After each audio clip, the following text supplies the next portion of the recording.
జనులతో చక్కటి సహవాసాన్ని ప్రభు నాకు ఇచ్చాడు. మరి గత కొద్ది రోజులుగా ఈ దైవజనులతో ఉన్న సహవాసాన్ని బట్టి నేను ప్రభుని స్తుతిస్తున్నాను. ఎంతగానో ఆత్మలో ఆనందిస్తూ ఉన్నాను. ఆత్మీయులైనటువంటి వారితో కలిసి ఉండడం చాలా శ్రేష్టమైన విషయం. ఎంతోమంది దైవజనులు ఉన్నారు, కానీ అందరూ ఆత్మీయులు కాదు. ఆత్మీయులతో సహవాసం అనేది చాలా మంచిది. అది మన ఆత్మీయ జీవితానికి, మన కుటుంబ జీవితానికి కూడా ఎంతో క్షేమం కలిగించే స్తోత్రం. హల్లెలూయా. మంచిది బిడ్డలారా. మరి ఈ ఉపవాస్య ప్రార్థనల ముగింపు కోడికలో ఉన్న మనమంతా కూడా దేవుడు మనం చేసిన మనవులన్నీ విన్నాడు. దేవునికే మహిమ కలుగును గాక. రూతు గ్రంథంలో ఒక మాట ఉంటుంది. నేను వాక్యంలోకి వెళ్ళడానికి ముందు ఆ ఒక్క మాట మీకు చూపించి తర్వాత వాక్యంలోకి వెళ్తాను. రూతు గ్రంథం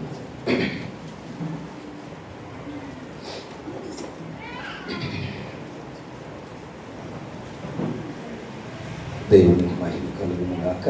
రండి, 3వ అధ్యాయంలో 11వ వాక్యము చదవండి. కాబట్టి నా కుమారి భయపడకు, నీవు చెప్పినదంతయు నీకు చేసేదను. సరిపోతుంది. ఇక రాయబడిన మాట ముగింపు దినమున ఉన్న ఈ సంఘానికి ఒక వాగ్దానంగా ప్రభు మాట్లాడుతున్నాడు. కాబట్టి కుమారి భయపడకుము, నీవు చెప్పినదంతయు నీకు చేసేదను. ఈ 21 దినములు మీరు ప్రభువుతో ఏమేమి చెప్పుకున్నారో ప్రభు మాట్లాడుతున్నాడు. కుమారి, సంగమా, భయపడుకో, నీవు చెప్పినదంతా ఈ 21 days చెప్పడం జరిగింది. ఇది ముగించాలి. ఇక నెక్స్ట్ ప్రభు చేయడమే మిగిలి ఉంది.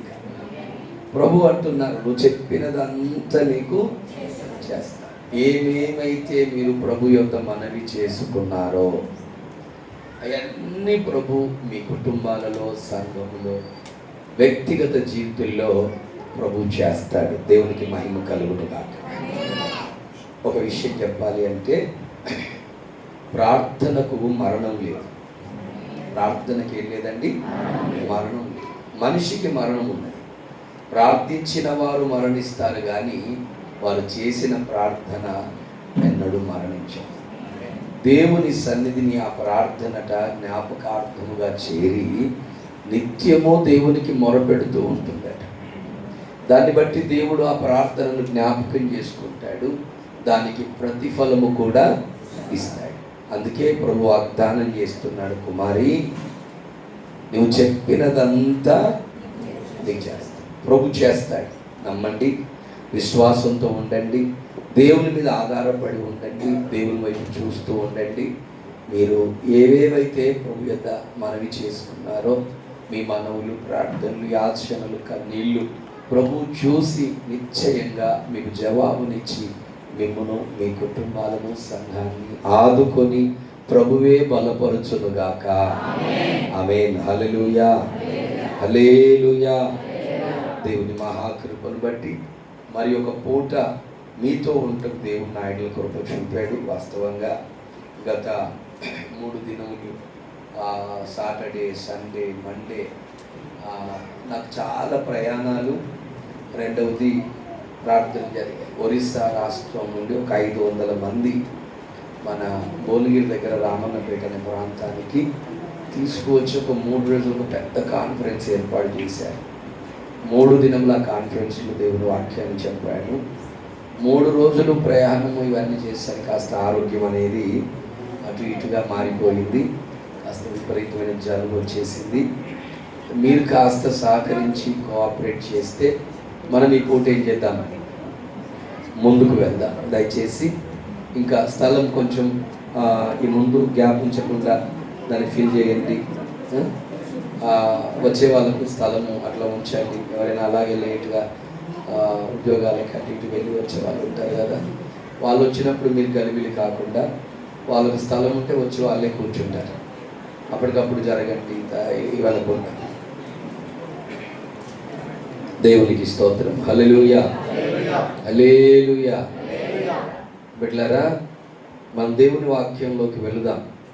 తెస్సలోనికయులకు అపోస్తలుడైన పౌలు రాసిన పత్రిక 4వ అధ్యాయము 16-17 వాక్యాలు ఒకరు చదవగా సహాయం చేయండి. ఆర్భాటముతోనూ ప్రధాన దూత శబ్దముతోనూ దేవుని బూరతోనూ పరలోకము నుండి ప్రభువు దిగివచ్చును. క్రీస్తునందుండి మృతులైన వారు మొదట లేస్తారు, ఆ మీదట సజీవులమై నిలిచియుండు మనము వారితో కూడా ఏకముగా ప్రభువును ఎదుర్కొనుటకు ఆకాశ మండలమునకు మేఘముల మీద కొనిపోబడుదుము. కాగా మనము సదాకాలము ప్రభువుతో కూడా ఉండుము. ప్రార్థన. ప్రేమగల తండ్రి, పరిశుద్ధుడా, లేఖనాలు చదవబడ్డాయి. మా మంచి బోధకులు మీరు. రండి, నీ ప్రజలు ఆశతో ఆసక్తితో నీ సన్నిధిలో ఉన్నారు. ఈ రాత్రి నీ ప్రజలకు ఏ మాటలు అవసరమై ఉన్నాయో, ఏ మాటల చేత నీ ప్రజలను బలపరచని ఇష్టపడుతూ ఉన్నారో ఆ మాటలు మాత్రమే మీరు అందించండి. నమ్మదగిన వాడా, అల్పుడను బలహీనుడను ఎన్నిక లేని వాడను నీ సంఘానికి సేవ చేయి భాగ్యం ఇచ్చారు. ప్రభు కృప చూపండి. తగిన శక్తినిచ్చి నీ ప్రజలతో మాట్లాడి బలపరచు. సకల ఆటంకాలు దూరపరచు. ఎదురాడు చీకటిని అవిధేయతను అంతటి యేసు నామములో బంధిస్తూ ఉన్నాను. ప్రతి హృదయం యేసు నామములో తెరవబడునుగా. ప్రతి ఒక్కరు ఈ మాటల చేత రేపబడుదురుగా. సహాయం చేయమని యేసు నామములో అడుగుచున్నాను తండ్రి. ఆమేన్. ఆమేన్. మంచిది బిడ్డలారా, చదవబడ్డ మాటను మరొక్కసారి చదివి సాయం చేస్తారు ఎవరైనా?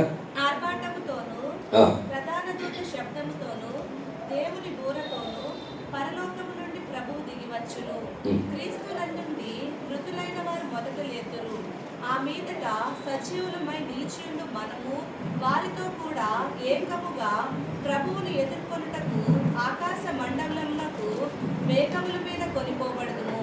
కాగా మనము సదాకాలము ప్రభువుతో కూడా ఉండుము.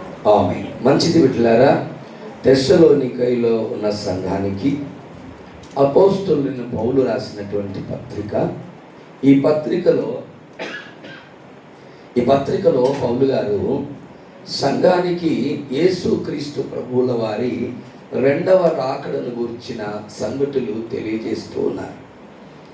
ప్రభు సన్నిధిలో ఈ పౌలు గారు సంఘానికి 2వ రాకడను గురించిన విషయాలు చెప్పాలనే ఆశతో ఉన్నారు. వాస్తవంగా ఇది అంత్య దినాలతో కూడినటువంటి కాలము.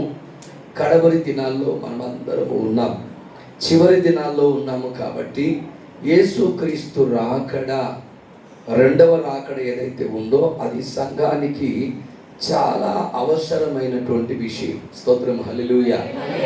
ఎందుకంటే ఒకటి, ప్రభు రాకడ ఎన్నడూ సంఘము మరచిపోవద్దు. ప్రభు రాకడను సంఘం ఎన్నడూ ఏం కాకూడదు, మరచిపోవద్దు. ఎందుకంటే రాకడే ఒక విశ్వాసి యొక్క ముఖ్యమైన ఉద్దేశమై ఉండాలి. రాకడే ముఖ్యమైన ఉద్దేశమై ఉండాలి. ఎందుకంటే రాకడ అనేది జరిగితే ఈ ప్రపంచంలో ఉన్న దేవుని ప్రజలు ఎత్తబడి ప్రభుతో ఉంటారు. అక్కడ రాయబడిన మాట ఉంది కదా, మనం సదాకాలము ప్రభుతో కూడా ఉందుము. ప్రభుతో ఉంటాం. ప్రభుతో మనం ఉన్నాక ఈ లోకంతో మనకి ఏమైనా సంబంధాలు ఉంటాయా? అప్పుడు మనం అందరం కూడా ప్రభు ఎలా ఉన్నాడో అలా ఉంటాము. ప్రభుతో ఉంటాము, యుగాలు ఉంటాము, ఎల్లప్పుడూ ఉంటాము, ఇంకా నిత్యత్వంలో నిత్యము ఉంటాం. కాబట్టి లోకంతో మనకు సంబంధం ఉండదు. లోకంతో సంబంధం లేని జీవితం రాకడ కొరకు ఎదురు చూసే జీవితం. స్తోత్రం, హల్లెలూయా. కనుక రాకడ ఉంది. అందుకనే ఒక భక్తుడు పాట రాస్తాడు, క్రైస్తవుడా మరువవద్దు ఆయన రాకడా, క్రైస్తవుడా మరువవద్దు ప్రార్థన చేసి సిద్ధముగా నుండు, కనిపెట్టి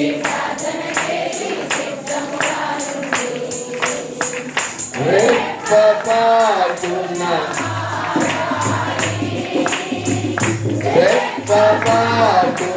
మారాలి, యేసయ్య చెంతకు చేరాలి, యేసయ్య యేసు రాజుగా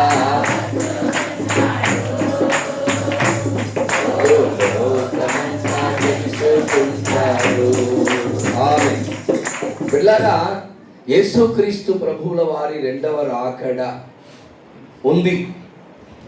అందుకే ఇక్కడ చెప్తున్నాడు, ప్రధాన దూత శబ్దముతోనూ దేవుని బోరతోనూ పరలోకము నుండి ప్రభువు దిగి వచ్చును, క్రీస్తునందుండి మృతులైన వారు మొదట లేతురు, ఆ మీదట సజీవులమై నిలిచియుండు మనం వారితో కూడా ఏకముగా ప్రభువును ఎదుర్కొనుటకు ఆకాశ మండలమునకు మేఘముల మీద కొనిపోబడుదుము. ప్రధాన దూత శబ్దముతో దేవుని బోరతో పరలోకము నుండి ప్రభువు దిగి వస్తాడు అని చెప్పాడు. క్రీస్తునందుండి మృతులైన వారు మొదట లేస్తారు. క్రీస్తునందుండి మృతులైన వారు, మనకు ముందున్న భక్తులు క్రీస్తునందుండి మృతులైన వారట మొదట లేస్తారు. ఆ మీదట సజీవులుగా ఉన్న మనము వారితో కలిసి ఏకముగా ప్రభువుని ఎదుర్కొనుటకు ఆకాశ మండలమునకు మేఘముల మీద కొనిపోబడుతాము. ఆమేన్, హల్లెలూయా. ఇది ప్రపంచంలో జరగబోయే ఒక గొప్ప అద్భుతం. ఆమేన్, హల్లెలూయా. ఇది ప్రపంచంలో జరగబోయే గొప్ప అద్భుతం. ఇక ఈ అద్భుతం తర్వాత ఏ అద్భుతం పనిచేయదు. హల్లెలూయా. గొప్ప అద్భుతం చేయబోతున్నాడు దేవుడు. ఆ అద్భుతమట ఈ లోకములో ఉన్న పరిశుద్ధులందరూ కూడా ఆ కడబోర శబ్దాన్ని విన్నప్పుడు ఆకాశ మండలమునకు మేఘముల మీద కొనిపోబడతారట. హల్లెలూయా. ఆకాశ మండలమునకు మేఘముల మీద కొనిపోబడతారట. మనం అందరం ఉండవు ఇక్కడ. ఇక హల్లెలూయా. మనం అందరం ఇక్కడ ఉండవు, అందరం ఎత్తబడతాం.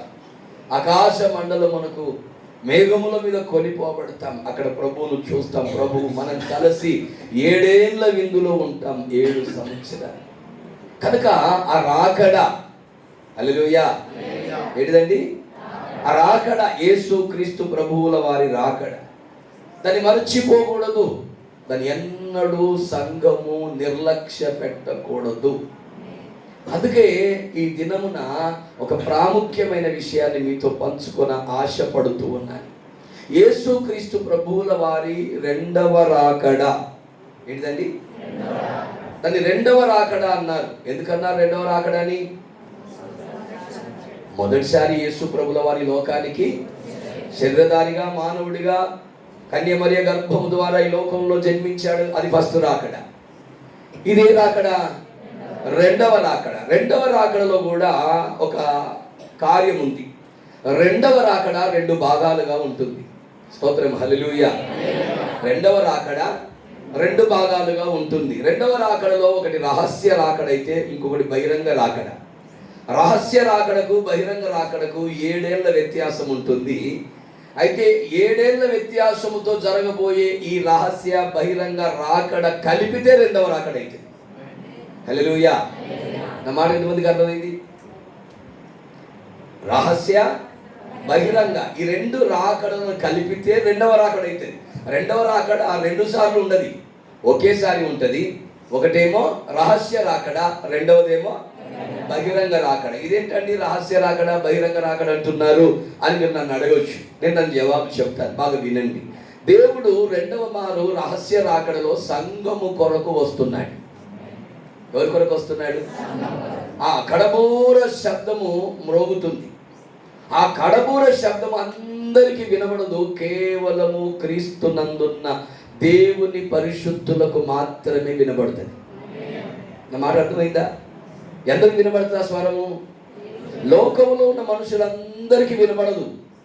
లోకంలో ఉన్న మనుషులందరూ ఆ స్వరాన్ని వినరు. ఆ స్వరము కేవలం ఎవరికి వినబడుతుంది? పరిశుద్ధులకు మాత్రమే బాప్తిస్మం తీసుకొని పరిశుద్ధాత్మను పొందుకొని సంఘములో ఉండి సంఘ సహవాసంలో ఉపదేశంలో చక్కగా కట్టబడుతూ ఆత్మీయ జీవితాన్ని నిర్మించుకొని ప్రభు కొరకు రాకడ కొరకు సిద్ధపడుతున్న విశ్వాసులకు మాత్రమే ఆ స్వరం వినబడుతుంది, మిగతా వారికి వినబడదు. హల్లెలూయా. అందుకే రహస్య రాకడలో సంఘము మాత్రమే ఎత్తబడుతుంది. ఈ మాట బాగా గుర్తించాలి అందరూ. ఎవరు ఎత్తబడతారట? సంఘము మాత్రమే. ఇంతకు ముందు క్రీస్తునందున్న మృతులు, అంటే మనకంటే ముందు మనం సజీవులుగా ఉన్నాము. మనము సజీవులుగా ఉండగానే యేసయ్య రాకడ జరిగితే ఇలాగే మనం ఎత్తబడతాం. మనకంటే ముందున్న పరిశుద్ధులు, మనకంటే ముందున్న పరిశుద్ధులు వారందరూ చనిపోయారు. ఇప్పుడు ఒకప్పుడు క్రీస్తు కొరకు బ్రతికారు, వైరాగ్యంతో బ్రతికారు, సమర్పణతో బ్రతికారు, పరిశుద్ధంగా బ్రతికారు, నీతిగా బ్రతికారు, యథార్థంగా బ్రతికారు, చక్కగా తమ పరిశుద్ధ జీవితాన్ని కాపాడుకొని మృతి నొంది ఇప్పుడు ఆ మృతుల లోకంలో కనుక విశ్రాంతిలోకి వెళ్ళిపోయారు. వారు కూడా కడబూర శబ్దాన్ని విన్నప్పుడు మొదట లేపబడతారు. వారు లేచి మహాసైన్యమై నిలిచినప్పుడు ఇప్పుడు క్రీస్తునందున్న సజీవులున్నామే మనం కూడా అక్షయ శరీరములు ధరించుకొని వారు మనము కలిసి ప్రభువుని ఎదుర్కొంటామట. చప్పట్లు కొట్టండి ప్రభు కోసం. నాకు తెలిసి ఆ గుంపులో పౌలు ఉంటాడు, పేతురు ఉంటాడు, ఆ తోమా ఉంటాడు. ఇంకా చెప్పాలంటే మనకు ముందున్న పరిశుద్ధులు చాలా మంది ఉన్నారు, వారందరూ ఉంటారు. స్తోత్రం, హల్లెలూయా.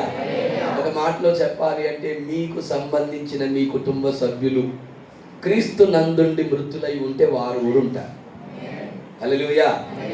మీ కుటుంబ సభ్యులు లేకపోతే మీకు పరిచయం అనేవారు, మీ స్నేహితులు, మీ బంధువులు, వారు క్రీస్తు నందుండి పరిశుద్ధ జీవితాన్ని చేసి క్రీస్తు నందు మృత్యు నొందినట్లయితే వారు కూడా దినమేమవుతారట? లేపబడతారు. వారు మనకు కనబడతారు, వారిని మనం చూస్తాము. అందుకే పౌలు అన్నాడు, ఈ నిరీక్షణ. హల్లెలూయా.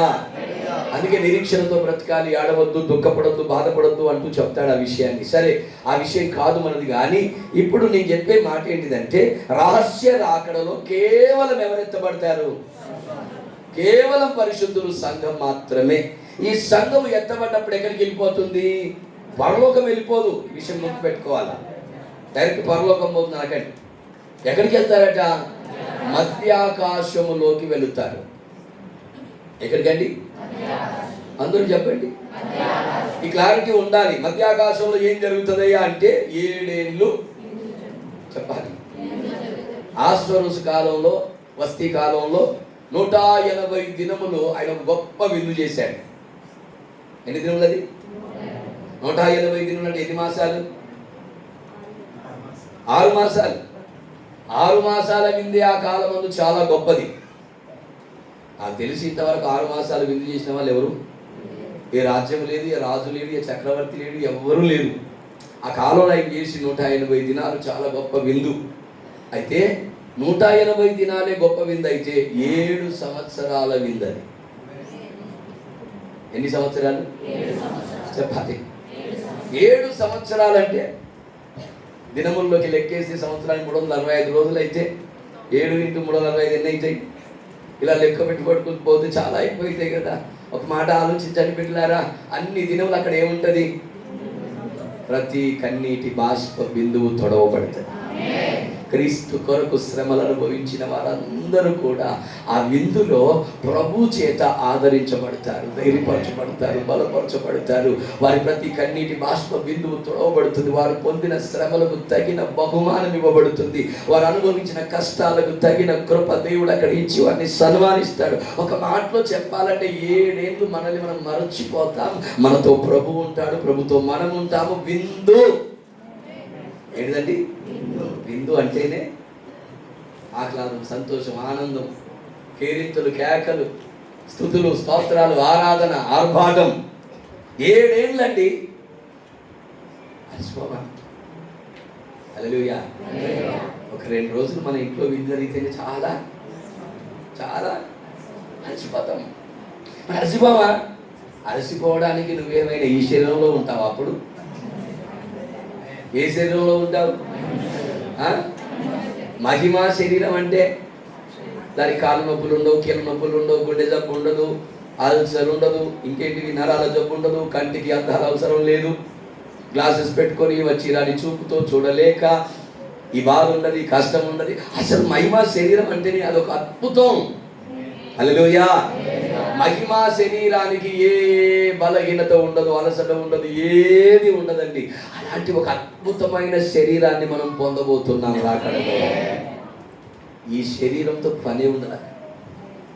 రక్త మాంసములతో కూడిన ఈ శరీరం ఉందే, ఇక దీంతో మనకు సంబంధాలే లేవు. మహిమా శరీరంలోకి మారిపోతాం. ఆ మహిమా శరీరం అలసిపోద్దా అంటే అలసిపోదు, బలహీనం అవుతా అంటే బలహీనము. 7 ఏళ్ళు కాదు, దాదాపుగా చెప్పాలంటే ప్రభుతో మనం అక్కడ సదాకాలం, అనగా యుగాలు యుగాలు ఉంటాం. నెక్స్ట్ నిత్యత్వంలో ఏం చేస్తామండి? యుగాలు యుగాలు ఉంటాం. యుగాలు యుగాలు ఏం చేస్తాం అక్కడ? మరలా వ్యవసాయం చేద్దామా, ఇల్లు కట్టుకుందామా? చెప్పండి. ఉద్యోగాలు చేద్దామా, కంపెనీలు పెడదామా? చెప్పండి. ఏం చేద్దాం మరి అక్కడ? ఏం చేద్దాం? ఏమీ లేదు. స్తుతి స్తోత్రం, స్తుతి. అన్నం చేతులు ఎత్తి ఒకసారి అందరూ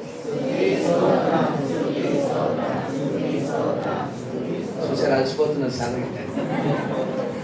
చాలా మంది అలసిపోతున్నారు. చెప్పండి చెప్పండి.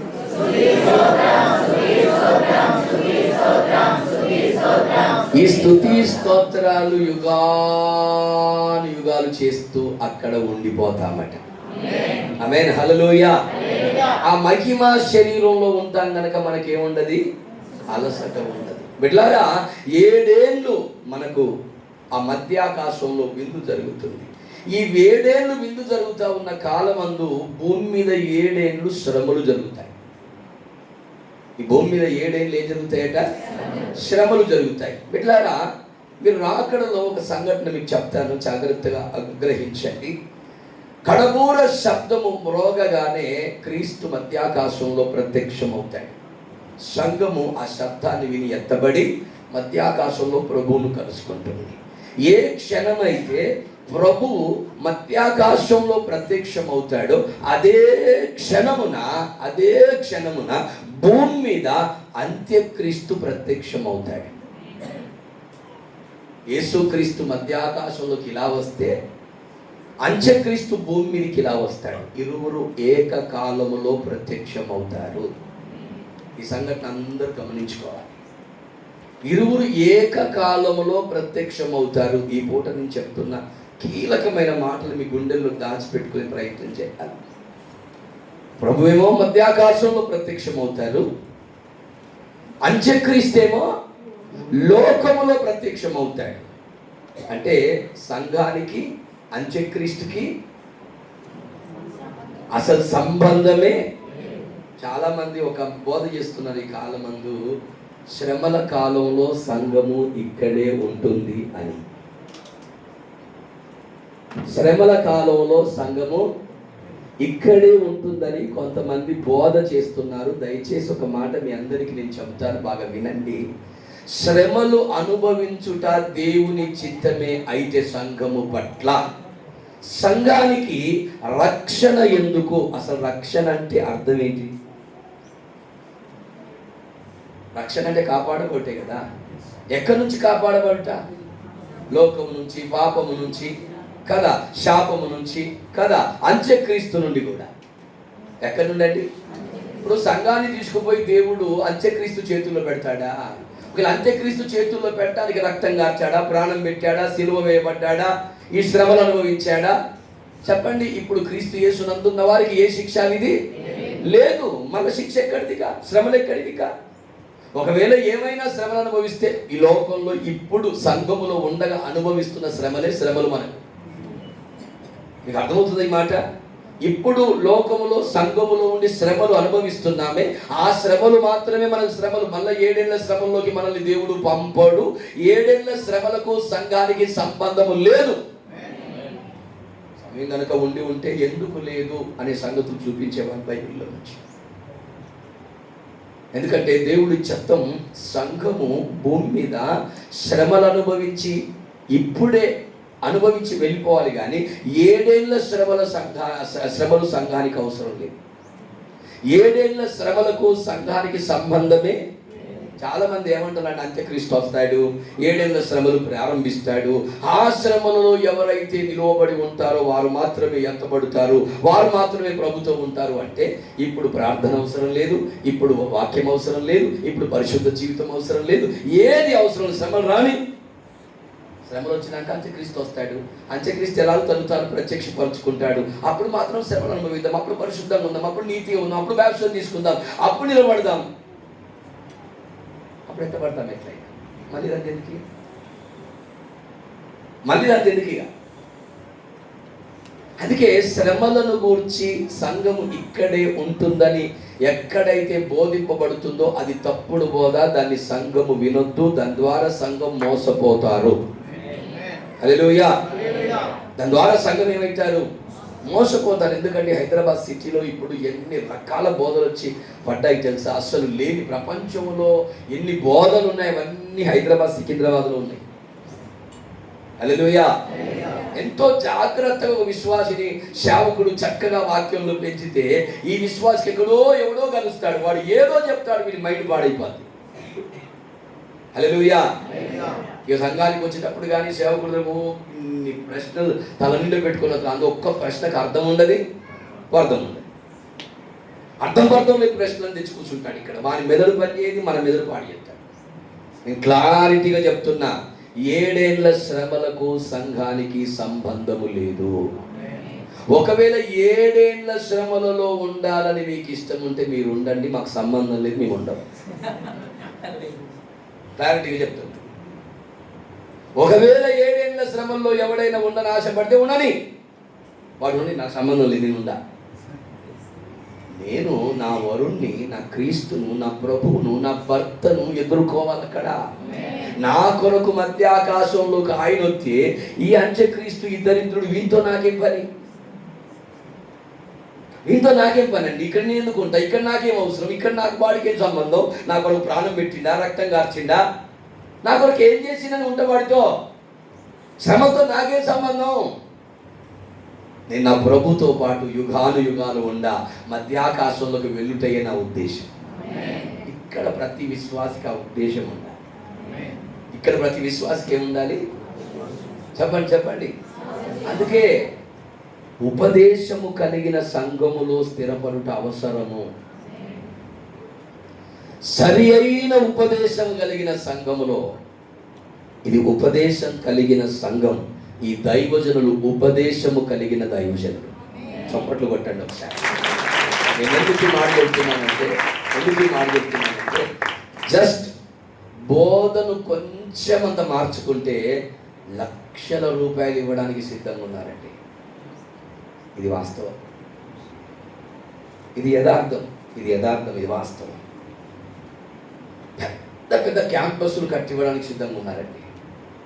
ఎందుకు మరి దైవజనులు మందిరాలు కట్టడానికి, స్థలాలు కొనడానికి అష్ట కష్టాలు పడుతున్నారు, అప్పుల పాలవుతున్నారు. కొంతమంది అయితే ఫ్రీగా వచ్చే డబ్బు చాలా ఉంది కదా, ఇళ్ళకి అప్పుల పాలు కావాలి. ఎందుకంటే ఈ సత్యోపదేశమును పట్టుకున్నారు కనుక. ఆమేన్, హల్లెలూయా. వెళ్ళారా, మధ్యాకాశంలోకి సంఘం వెళ్తుంది. 7 ఏళ్ళు ఇక్కడ ఏమవుతాయి, శ్రమలు ప్రారంభమవుతాయి భూమి మీద. 7 ఏళ్ల శ్రమలను గురించి వర్ణనాతీతమైన బాధలని. ఆమేన్, హల్లెలూయా. ఇంకో మాటలో చెప్పాలి అంటే, సిద్ధపడ్డ వారు ఎత్తబడతారు, సిద్ధపడని వారు విడవబడతారు, విడవబడ్డ వారు ఎక్కడికి వెళ్ళిపోతారు, 7 ఏళ్ల శ్రమల్లోకి వెళ్తారు. సిద్ధపడ్డవారు 7 ఏళ్ల విందులోకి వెళ్తారు. విందులోకి వెళ్ళిన వారేమో సిద్ధపడ్డవారు, విందులు వెళ్ళక శ్రమలోకి వెళ్ళేవారు ఎవరట, సిద్ధపడని వారు. ఒక మాటలో చెప్పాలి అంటే సంఘంలో 2 గుంపులు ఉంటాయి. ఒకటి ఎత్తబడే గుంపు, ఒకటి చెప్పాలి అది సంఘంలో ఉంటుందా, మన సంఘంలో ఉంటుందా? అది ఇంత గట్టిగా చెప్తున్నారు వాక్యం. మన సంఘంలో ఉంటుందా అంటే ఉండదని ఎవరన్నారు? హల్లెలూయా. ఉంటుంది అంటే ఉండదు అని ఎవరన్నారు? హల్లెలూయా. అంత గొప్ప గుంపు మోసే నాయకత్వంలో మేఘము ద్వారా సముద్రం ద్వారా బాప్తిస్మము పొంది చక్కగా అరణ్యంలో ప్రయాణం చేసి ఎన్నో ఆత్మీయ అనుభవాలు చూసిన వారు అరణ్యంలో ఆకు రాలినట్టుగా రాలిపోయారట. ఆ గుంపులో కూడా విడవబడ్డ గుంపు ఉన్నది, ఎత్తబడ్డ గుంపు ఉన్నది. ఈ గుంపులో కూడా ఏముంటది? కాకపోతే ఈ ప్రశ్న నీ మనసులోకి రావాలి, నువ్వు ఎత్తబడే గుంపులో ఉన్నావా, విడవబడే గుంపులో ఉన్నావా? ఏ గుంపులో ఉన్నావో ఎరిగి తెలుసుకో, గుర్తెరిగి తెలుసుకో. హల్లెలూయా. ఏ గుంపులో ఉన్నావో ఎరిగి తెలుసుకో. నువ్వు ఎత్తబడే గుంపులో ఉన్నావా, విడవబడే గుంపులో ఉన్నావా? రేపు రాకడ జరిగితే నువ్వు ఎత్తబడతావా, విడవబడతావా? రాకడ గనుక సంభవించినట్లయితే ఎత్తబడి ఆ స్వరాన్ని విని ఎత్తబడి మధ్యాకాశంలోకి వెళ్ళే శక్తి నువ్వు కలిగి ఉన్నావా, లేదా విడవబడే స్థితిని కలిగి ఉన్నావా? విడవబడతావా, ఎత్తబడతావా? ఇది నీకు నీవు ప్రశ్నించుకోవాల్సిన విషయం. ఇది ఎవరికి చేయాల్సిన కార్యం కాదు. వాక్యం చెప్పడం మట్టుకే మా పని. పరీక్షించుకోవాల్సింది ఎవరు? మీరు పరీక్షించుకొని ఎత్తబడతామా, విడవబడతామా అనే సంగతిని ఆలోచించుకుంటే రేపు ఎత్తబడే గుంపులోకి వచ్చేస్తారు, విడవబడే గుంపులో ఉండరు. ఇప్పుడు విడవబడే గుంపేదో ఎత్తబడే గుంపేదో క్లారిటీగా మీకు చెప్తా. హల్లెలూయా. విడవబడేవారు ఎవరో అర్థమైతే ఎత్తబడేవారు ఎవరో ఆటోమేటిక్గా అర్థమైంది. అవునా కాదా? విడవబడేవారు ఎవరో మీకు అర్థమైతే ఎత్తబడేవారు ఎవరో మీకు ఆటోమేటిక్గా అర్థమైతే నువ్వు ఎత్తబడతావా, విడవబడతావా నీకే తెలుస్తుంది. ఇప్పుడే, రేపటి దాకద్దు. ఈ వర్తమానం అయిపోయేసరికి ఆటోమేటిక్గా నీకు అర్థమైంది. హల్లెలూయా. నేను విడవబడే వారిని గురించి కొన్ని మాటలు మీ ముందు పెడతాను. మొట్టమొదట విడవబడువారు. రోమా పత్రిక 1వ అధ్యాయము 18 నుంచి కొన్ని మాటలు. దుర్నీతి చేత సత్యమును అడ్డగించు మనుషుల యొక్క సమస్త భక్తిహీనత మీదను దుర్నీతి మీదను దేవుని కోపము పరలోకము నుండి బయలుపరచబడుచున్నది. ఎందుకనగా దేవుని గూర్చి తెలియ శక్యమైనదేదో అది వారి మధ్య విషాదమై ఉన్నది. దేవుడు అది వారికి విషాదపరిచెను. ఆయన అదృశ్య లక్షణములు అనగా ఆయన నిత్య శక్తియు దేవత్వమును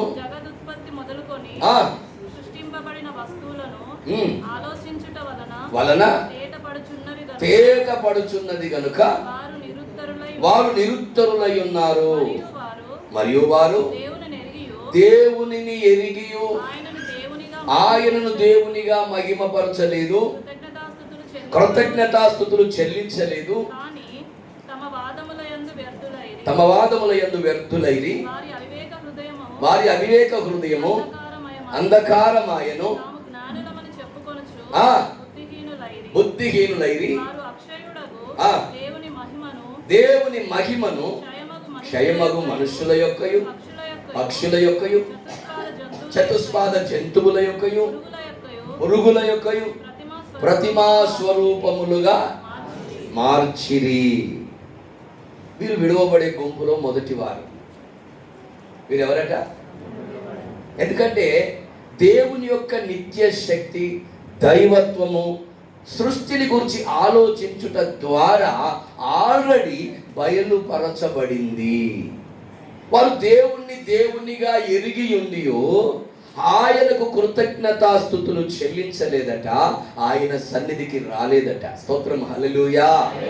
వారు ఏం చేశారు అంటే దేవుణ్ణి అట మనుష్యుల యొక్కయు, చతుష్పాద జంతువుల యొక్కయు, పురుగుల యొక్కయు ప్రతిమా రూపములుగా చేసి వాటినే దేవుళ్ళని ఆరాధన చేస్తూ ఉన్నారు. కనుక వీరు విడవబడే గుంపులో మొదటి వారు. ఆమేన్, హల్లెలూయా. అలాంటి వారు ఎవరైనా ఇక్కడ ఉన్నట్లయితే ఈ పూట ఈ సువార్త మీ కొరకే.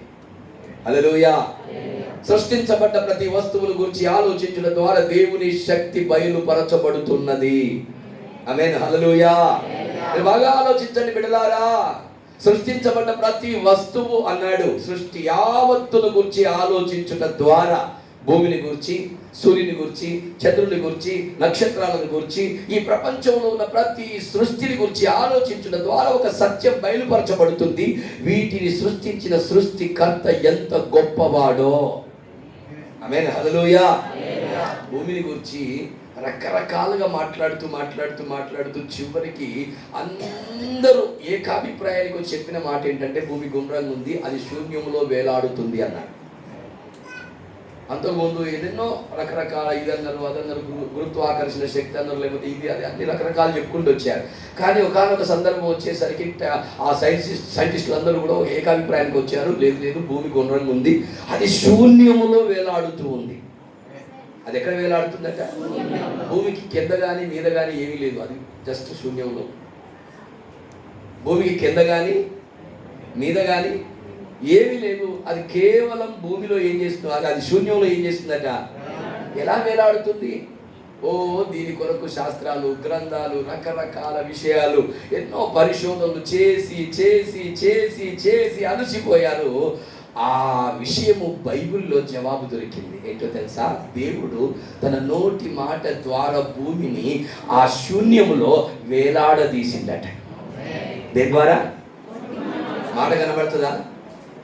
మాట కనబడుతుందా? మాట వినబడుతుందా? మాట ఉన్నదా? కనబడుతుందా? వినబడుతుందా? వినబడుతుంది. కానీ ఆ మాట చేత దేవుడు ఏం చేసిండు? భూమిని అలా వేలాడదీసిండు, అంతే. మనకు కనబడతలేదు మాట, కానీ వినబడుతుంది. హల్లెలూయా. వెళ్ళారా? ఆ మాటయే ఈ సృష్టిలో ఉన్న సమస్త విశ్వాన్ని కలుగజేసింది. హల్లెలూయా. ఇప్పుడు నక్షత్రాలు, ఈ గ్రహాలు, ఈ పాలుకొంతలు ఇవన్నీ అంటాం కదా మనము. అసలు ఇవన్నీ ఉన్నాయండి. చాలా మంది ఏమన్నారు బస్లో? సౌర కుటుంబం అన్నారు.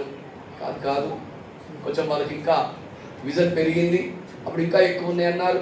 పెద్ద టెలిస్కోప్ ఏర్పాటు చేశారు, అప్పుడు ఇంకా ఎక్కువ ఉన్నాయి. లాస్ట్కి ఏమన్నారు తెలుసా? లెక్కింప శక్యము కానని ఉన్నాయి అన్నారు. ఎన్నట మనకు తెలిసి ఒకప్పుడు చిన్న పిల్లలుగా ఉన్నప్పుడు సౌర కుటుంబం గురించి చదువుకున్నాం, ఇదే ఆకాశంలో ఏం లేవనుకున్నాం మనం. ఇలాంటి సౌర కుటుంబాలు లక్షలు ఉన్నాయి, కోట్లు ఉన్నాయి. అసలు ఆకాశములో ఉన్న నక్షత్రాలు ఎన్నో ఆలోచిస్తే అసలు ఎవరికి అర్థం కాని ఉన్నాయి. హల్లెలూయా. వీటన్నిటిని దేవుడు ఎలా చేశాడట? తన నోటి మాట ద్వారా కలుగజేశాడు. స్తోత్రం. హల్లెలూయా. ఇదంతా మేధావులకు అర్థమయ్యే విషయాలు. అంటే ఒక మనుష్యుని తీసుకుంటా, ఈ మనుష్యుని నిర్మాణమే ఒక ఆశ్చర్యము. ఎముకలు కాదు. అందుకే బైబిల్లో మాట ఉంటుంది, చూలాలి గర్భమందు ఎముకలు ఏ రీతిగా ఎదుగుతున్నాయో ఎవరికి తెలుసు? చెప్పాలి. చూలాలి గర్భమందు, తల్లి గర్భమందు ఎముకలు రూపించబడుట, మాంసము రూపించబడుట, నరములు రూపించబడుట, గుండెకాయ, దాంతోపాటుగా కిడ్నీలు, ఇంకా చూసుకుంటూ వస్తే లంగ్స్, లివరు, ఇలా చెప్పుకుంటూ చాలా అవయవాలు ఉన్నాయి కదా. ఇవన్నీ వేటికి అవి ఎలా రూపించబడ్డాయి తల్లి గర్భంలో? ఎలా? ఎవరికైనా సాధ్యమా ఇది? ఎవరైనా ఇలా చేయగలరా? మరి చేసింది ఎవరు? ఒప్పుకోవాల్సిందే దేవుడు. ఒప్పుకోవాల్సిందే. ఇక్కడ ఒప్పుకోవాల్సిందే దేవుడు. కనుక దేవుడు ఉన్నాడు. ఆ దేవుడు ఎవరో మనుషుడు వెతకాలి, దేవుణ్ణి తెలుసుకోవాలి, ఆ దేవుణ్ణి దేవుడిగా గుర్తించాలి, ఆయనకు సాగిలపడాలి, ఆరాధించాలి. కానీ మనుషుడు ఏం చేశాడు తెలుసా? నిజమైన దేవుడు ఎవరో తెలుసుకునే ప్రయత్నం మానివేసి చతుస్పాద జంతువులను, మనుషులను, పురుగులను, పరాకు వాటిని దేవుళ్ళుగా చేసుకుని పూట ఏం చేస్తున్నాడు? ఆరాధిస్తున్నాడు. ఇది కాదు దేవుడు అని చెబితే ఎదురు తిరుగుతున్నాడు. ఇది కాదు దేవుడు అని చెబితే వ్యతిరేకిస్తున్నాడు. ఇది కాదు దేవుడు అని చెబితే మనల్ని చంపుతున్నారు, కొడుతున్నారు. హల్లెలూయా. బిడ్డలారా, ఒక మంచి మాట చెప్తా. విడవబడే గుంపులో ఉండేది ఎవరు అనుకుంటున్నారు? ఎవరు చెప్పాలి? ఈ మనం పెద్ద వాటి గురించి చెప్పాల్సిన అవసరం నోరు తెరిచి ఆల్రెడీ మీకు అర్థమే చాలది. ఇప్పుడు ఆ మాట అంటే మేము ఎట్లా పోతాం, 700 సంవత్సరాలు నరకం పోతాం చెప్తాను మా గురించి. మేము నరకం పోతామని మీకెవరు చెప్పిండు? నువ్వు పోయేది అక్కడికి ఎట్లయినా. అందుకే కదా ఈరోజు సువార్త ప్రకటించేది. అందుకే కదా యేసుక్రీస్తుని దేవుడిగా అంగీకరించండి అని చెప్పేది. ఎందుకట? ఈ విశ్వం యావత్తులో కూడా యేసుక్రీస్తు వంటి పరిశుద్ధ చరిత్ర కలిగిన దేవుడు ఎవరైనా ఉంటే హల్లెలూయా. ఈయన వంటి సుచరిత్ర కలిగిన వాడు, ఈయన వంటి అద్భుతమైన చరిత్ర కలిగిన వాడు, పరిశుద్ధత కలిగిన వాడు ఏ దేవుడైనా ఈయన ప్రక్కన నిలవబడగలిగిన శక్తి కలిగిన దేవుడు ఎవరైనా ప్రపంచం మొత్తంలో సవాలు చేసి చెప్పవచ్చు, మన దేవుడు పరిశుద్ధుడు. ఆమేన్, హల్లెలూయా. జన్మ కర్మ క్రియా పాపములు లేనివాడు పరిశుద్ధుడు. పరిశుద్ధుడనుటకు యోగ్యుడు, అర్హుడు. పరిశుద్ధతయే ఆయన లోపల ఎల్లప్పుడూ కలిగి ఉన్నవాడు. పరిశుద్ధుడనుటకు కేర్ ఆఫ్ అడ్రస్ యేసయ్యే. ఆయనలో ఎంత వెతికినా, భక్త్ సింగ్ గారు ఉన్నారు కదా, ఆయన బైబిల్ని చెప్పినవాడు, అదే బైబిల్ను చదివి మారాడు. ఆర్ఆర్కే మూర్తి గారు ఎంతమంది తెలుసు? టీవీ ప్రసంగికులు, రేడియో ప్రసంగికులు. ఆర్ఆర్కే మూర్తి గారు అంటే దాదాపు తెలియని క్రైస్తవం ఎక్కడ ఉంటుందండి? అసలు ఆర్ఆర్కే మూర్తి గారు ఫస్ట్ తెలుగు పండితుడే. ఒక క్రైస్తవ కుటుంబంలో తెలుగు మాస్టారుగా తెలుగు చెప్పడానికి వెళ్ళారు. ఎందుకంటే వాళ్ళకి ఇంగ్లీష్ అవుతుంది, తెలుగు రాదు. వాళ్ళకి ఇంగ్లీష్ అవుతుంది, తెలుగు రాదు. అన్నింటిలో బాగా మార్క్స్ అవుతాయి వాళ్ళ పిల్లలకు, కానీ తెలుగులో అసలు మార్క్స్ రావట్లా, ఫెయిల్ అవుతున్నారు. బాధపడి ఏం చేశారు, అప్పుడు ఈయన యవనస్తుడిగా ఉన్నప్పుడు ఈయన వచ్చి ట్యూషన్ చెప్పుకుంటా ఉంటే, ఈయన పిలిపించి తెలుగు ట్యూషన్ చెప్తా ఉంటే ఆ ఇంటి వాళ్ళు ఏం చేశారట, సార్ మీరు చాలా జ్ఞానులై ఉన్నారు, మీరు మంచి తెలుగు పండితులుగా ఉన్నారు, మీరు ఒకసారి బైబిల్లో చూడండి, ఈ బైబిల్లో చదవండి అంటే ఆయన అనుకున్నాడట, ఈ బైబిల్లో ఎన్ని తప్పులు ఉన్నాయి మొత్తం 2 రోజులు 3 రోజులు చదివేసి రాసి మొత్తం తీసుకెళ్ళి ముందు పెట్టి ఒప్పించాలి యేసు ప్రభు దేవుడు కాదని అనుకుని పట్టుకుపోయాడు. బైబిల్ పోయాడు, చదవడం ప్రారంభించారు. 2 రోజులైనా 3 రోజులైనా అయిపోతుంది. హల్లెలూయా. మొత్తానికి 2-3 నెలలు యత్నంగా చదివాడు. ఈయన బైబిల్లో ఉన్న తప్పులు పట్టుకుందామని చదివితే ఈయన తప్పులే బైబిల్ మొత్తం చూపించింది ఆయనకి. మీరు నమ్మండి, ఆ బైబిల్ పట్టుకొని వచ్చి ఆ ఇంటి వాళ్ళతో చెబుతున్నాడయ్యా, నేను కూడా యేసు ప్రభువుని నమ్ముకుంటా, మీతో పాటు నేను చర్చకు వస్తాను. హల్లెలూయా. తప్పులు లేని గ్రంథం అండి ఇది. పాపం అంటే ఏంటో తెలియని దేవుడు ఆయన. అదేదో విషాదపరచబడ్డది, ప్రపంచానికి అర్థమైపోయింది. నేను ఒక మాట చెప్తున్నా, ఈరోజు ఎంతమంది అయితే యేసు క్రీస్తుని వ్యతిరేకిస్తున్నారో, ఆ వ్యతిరేకించే వాళ్ళలో ఒక్కడైనా యేసు ప్రభులో పాపాన్ని చూపించగలిగాడా? చెప్పండి. ఏం చేయలేక అర్థం పర్థం లేని వాదనలు, అర్థం పర్థం లేని మాటలు, అర్థం పర్థం లేనటువంటి విషయాలు, ఏవో పలికి మళ్ళీ మాటలు, అసలు బైబిల్లో లేని మాటలు మాట్లాడతారులే తప్ప బైబిల్ ఉన్న ఒక్క మాట కూడా మాట్లాడతలేదు. కనుక మన దేవుడు పరిశుద్ధుడు. విడవబడే గుంపు ఎవరు? ఫస్ట్ చెప్పాలి, ఎవరండి? యేసు క్రీస్తుని అంగీకరించని వాళ్ళు. ఆమేన్, హల్లెలూయా. యేసు క్రీస్తు మాటకు లోబడని వారు, ఆయన దేవుడిగా గుర్తించని వారు, ఆయన సన్నిధికి రాని వారు, ఆయన్ని ఒప్పుకొని వారు మొట్టమొదట విడవబడతారు. విడవబడ్డ వారు ఎప్పుడైతే 7 ఏళ్ల శ్రమల్లోకి వెళ్ళిపోతారో వాళ్ళకి ఆ దినం అర్థమైతే దేవుడు ఎవరో. అర్థమైన తర్వాత అవకాశం ఉండదు ఇక. ఎందుకు? అప్పటికి ఎవరు వచ్చేస్తారు భూమి మీదకి? చెప్పాలి, అంత్యక్రీస్తు వచ్చేస్తాడు. వారి పరిపాలన ప్రారంభం అవుతుంది. వాడు ప్రజలను శ్రమ పెట్ట ప్రారంభిస్తాడు. అర్థమైతే కానీ దిక్కుండదిగా, అర్థమైతే కానీ ఏముండదు, దిక్కుండదిగా. అందుకే ఒక మంచి మాట చెప్తాను, యేసు క్రీస్తు దేవుడని నీకు అర్థమైంది కాబట్టిగా వెంటనే బాప్తిస్మం తీసుకో. నేడే రక్షణ దినం, ఇదే అనుకూల సమయం. రేపు రేపు రేపు రేపు అంటూ వాయిదా వేసుకుంటా రాకు. మా దగ్గర ఒక కుటుంబం బాప్తిస్మం తీసుకోమన్న ప్రతిసారి వాయిదా వేసేవాళ్ళు, మరి చర్చికి వచ్చేవాళ్ళు. బాప్తిస్మం అంటే వాయిదా, చర్చికి మాత్రం వచ్చేవాళ్ళు. ఒకరోజు అన్ఎక్స్పెక్టెడ్లీ యాక్సిడెంట్ అయింది. వారు ఎక్కడికి పోతారు ఇప్పుడు? చెప్పాలి, చర్చికి వచ్చారు కదా, బైబిల్ కూడా తెలుసు కదా, ఎంతో కొంత పరలోకంలో అవకాశం ఉంటుందా? అందుకనే ఈరోజు ఒక మంచి మాట చెప్తున్నా, బాప్తిస్మాలు ఎంతమంది అయితే తీసుకోకుండా ఉన్నారో, ఇక్కడున్న యవనస్తులు కావచ్చు, మిగతా వారు కావచ్చు, ఎవరైనా నేటికి బాప్తిస్మం తీసుకొని వారిగా మీరుంటే నేడే రక్షణ దినం మీకు. ఇదే అనుకూల సమయం. బాప్తిస్మం తీసుకోండి, రాకడకు సిద్ధపడండి. రాకడ అనేది ఉంది, రాకడ జరుగుతుంది. స్తోత్రం, హల్లెలూయా. పిల్లరా, విడవబడే గుంపు ఎవరు? మొట్టమొదట అన్యులు, క్రీస్తుని అంగీకరించని వారు. అందులో అందరూ వస్తారు. ఇక అన్యులంటే ఓన్లీ విగ్రహారాధికులు అనుకోకండి, విగ్రహారాధన చేయని వాళ్ళు కూడా ఉన్నారు కొంతమంది. వాళ్ళు కూడా క్రీస్తుని అంగీకరించారు. అందరూ యేసు క్రీస్తుని అంగీకరించని వాళ్ళందరూ విడువబడతారు. విడువబడే గుంపులో మొదటి వారు వాళ్ళు. ఇక రెండవ గుంపును పరిచయం చేస్తాను మీకు. రెండవ గుంపు గురించి చదవండి. యోహాను సువార్త 1వ అధ్యాయము 12, 13, 11, 12 వాక్యాలు. ఆయన స్వకీయులు ఆయనను అంగీకరింపలేదు. తన్ను ఎందరు అంగీకరించిరో వారందరికీ అనగా తన నామమునందు విశ్వాసం ఉంచిన వారికి దేవుని పిల్లలకుటకు ఆయన అధికారం అనుగ్రహించెను. చూడండి, ఆయన తన స్వజనుల యొద్దకు వెళ్ళెను గాని ఆయన స్వజనులు ఆయనను అంగీకరించలేదు. తన్ను ఎందరు అంగీకరించిరో వారందరికీ దేవుని పిల్లలకుటకు అధికారం ఇచ్చాడు.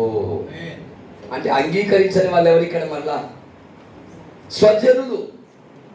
స్వజనులు ఎవరండి? యేసుక్రీస్తుకి, యేసుక్రీస్తు ప్రభుల వారికి స్వజనులు ఎవరు? ఎవరు చెప్పండి? యూదులు, ఇశ్రాయేలీలు. ఈ మాట చెప్పేసరికి చాలా మందికి ఆశ్చర్యం. యూదులు విడవబడతారా? హల్లెలూయా. ఎవరండి యూదులు విడవబడతారా? యూదులు అంటే ఎవరు? ఇప్పుడు ఇశ్రాయేలు దేశంలో ఉన్న మహాజ్ఞానులు, ప్రపంచాన్ని గడగడలాడిస్తున్న ఒక జనాంగం. దేవుడు వారికి తోడై ఉన్నాడని ప్రతి నిత్యము మనమందరం చెప్పుకుంటున్నాం. హల్లెలూయా. ఆ దేశంలో జరుగుతున్న అద్భుతాలను బట్టి దేవుని స్తుతిస్తున్నాం. ఎన్నోసార్లు దేవుని మహిమపరుస్తున్నాం. ఇంకా చెప్పాలంటే వారు పొందిన విజయం మనమే పొందినట్టుగా ఫీల్ అవుతున్నాం. అవునా కాదా? వారు పొందిన ప్రతి విజయం మనమే పొందినట్టుగా ఫీల్ అవుతున్నాం. ఒక్క మాటలో చెప్తున్న, వాళ్ళు కూడా విడవబడే గుంపులో రెండవ వారు విడవబడతారు. ఇదేంటండి అన్యాయం? వాళ్ళు విడవబడ్డెట్లా? ధర్మశాస్త్రం ఎవరి ద్వారా వచ్చింది భూమి మీదకి? కదా, ఇజ్రాయేల్ ద్వారానే కదా. ఆజ్ఞలు ఎవరివి? ధర్మశాస్త్రం ఎవరిది? కట్టడలు ఎవరివి? విధులు ఎవరివి? యేసుక్రీస్తు ఎక్కడ పుట్టాడు? యూదుల్లోనే కదా, ఇజ్రాయిల్లోనే కదా. వాళ్ళు విడవబడ్డేంటి మరి? హల్లెలూయా. ధర్మశాస్త్రం ఉన్నా, ఆజ్ఞలున్నా, కట్టడలున్నా, మందిరం ఉన్నా, విధులున్నా, క్రమాలున్నా, మరెంతో నిష్ట గలవారైనా, దేవుడి కొరకు బ్రతుకుతున్నా, ఈరోజు ప్రపంచంలో దేవుడి కొరకు బహునిష్టగా బ్రతుకుతున్న తెగ ఇశ్రాయేలు జాతి. హల్లెలూయా. అంతేనండి. వాళ్ళ డెడికేషన్ మామూలుగా ఉండదు. మరి డెడికేషన్ గురించి చెప్పాలంటే, మొన్న ఈ ఇరాన్ అధ్యక్షుడు ఆయన ఖమేనీ ఉన్నాడే, తనను చంపడానికి ఒక అమ్మాయి తన జీవితాన్ని త్యాగం చేసుకుంది. తెలుసా? మీరు చదివారు? ఎవరైనా చదివారా? ఒక అమ్మాయి గురించి. ఒక అమ్మాయి ఎవరు వస్తుందా? ఆమె ఏం చేసిందంటే, అమెరికాలో ఇజ్రాయెల్ దేశం నుంచి అది చదువుకోవడానికి వెళ్ళి, అదొక ముందే ప్రణాళిక, వారిదొక సంస్థ ఉంది కదా, మోసాద్ అనేది. ఆ సంస్థలో ట్రైనప్ అయిన అమ్మాయి తను వెళ్ళి ఆ దేశంలో ఒక ఉద్యోగంలో చేరి, ఉద్యోగంలో ఉంటూ అక్కడే ఒక మంచి రాజవంశానికి చెందిన వ్యక్తి, అది ఇరాన్కు సంబంధించిన వాడైన వ్యక్తిని ప్రేమించి పెళ్లి చేసుకొని తన ద్వారా ఇరాన్ దేశానికి వెళ్ళి ఇరాన్ పౌరసత్వాన్ని సంపాదించి ఇరాన్లో స్థిరపడి ఆ కుటుంబంలో ఉండి అతనికి 3 పిల్లలను కని అంచెలంచెలుగా ఎదిగి ఒక రిపోర్టర్గా, పత్రికా విలేకరిగా, రిపోర్టర్గా మారి సంచలనాత్మకమైన విషయాలను గురించి మీడియాలో ఆమె మాట్లాడటం బట్టి ఖమేనీ ఆ దేశ అధినేతే ఆమెకు ఇంటర్వ్యూ ఇవ్వడానికి పిలిచారు. ఆమె టార్గెట్ ఏంటిది? ఖమేనీని కలవాలి, వాడి రహస్యాలు మొత్తం లాగాలి, అవి తీసుకొని ఇస్రాయేల్కు పంపాలి, వారికి కథం చేయాలి. దాని కొరకు ఎప్పుడు ప్రయాణం ప్రారంభించింది? ఏం డెడికేషన్ అది? మీరు ఆలోచించు. ఆ డెడికేషన్ మనలో ఎవరికైనా ఉంటుందా? వేరే దేశానికి వెళ్ళి అక్కడ ఉద్యోగాన్ని సంపాదించి, అక్కడ ఆయన ప్రేమించి, వారిని పెళ్లి చేసుకొని, వారి ఇంటికి వచ్చి సర్వసాగిరి చేసి 3 పిల్లల్ని కానీ అక్కడ రిపోర్టర్గా చేరి, మీరు ఆలోచించండి. ఖమేనీ ఇంటర్వ్యూకు పిలిచే ఆ స్థాయికి ఎదిగింది అక్కడ. ఆయన ఆయన కలవాలంటే ఎంత సెక్యూరిటీ ఉంటుంది, ఎన్ని సెక్యూరిటీ వలయాలు దాటాలి, మొత్తం ఇదంతా లోపల ఫీడ్ చేసుకుంది. ఎక్కడెక్కడ ఏం జరుగుతుంది, ఎక్కడ ఏ సైన్యం ఉంది, ఎక్కడ ఎలా ఉంది, దగ్గరికి ఎలా వెళ్ళాలి, ఎలా తీసుకెళ్తారు, అన్నీ మొత్తం తీసేసుకున్నది. చక్కగా రికార్డ్ చేసేసుకుంది.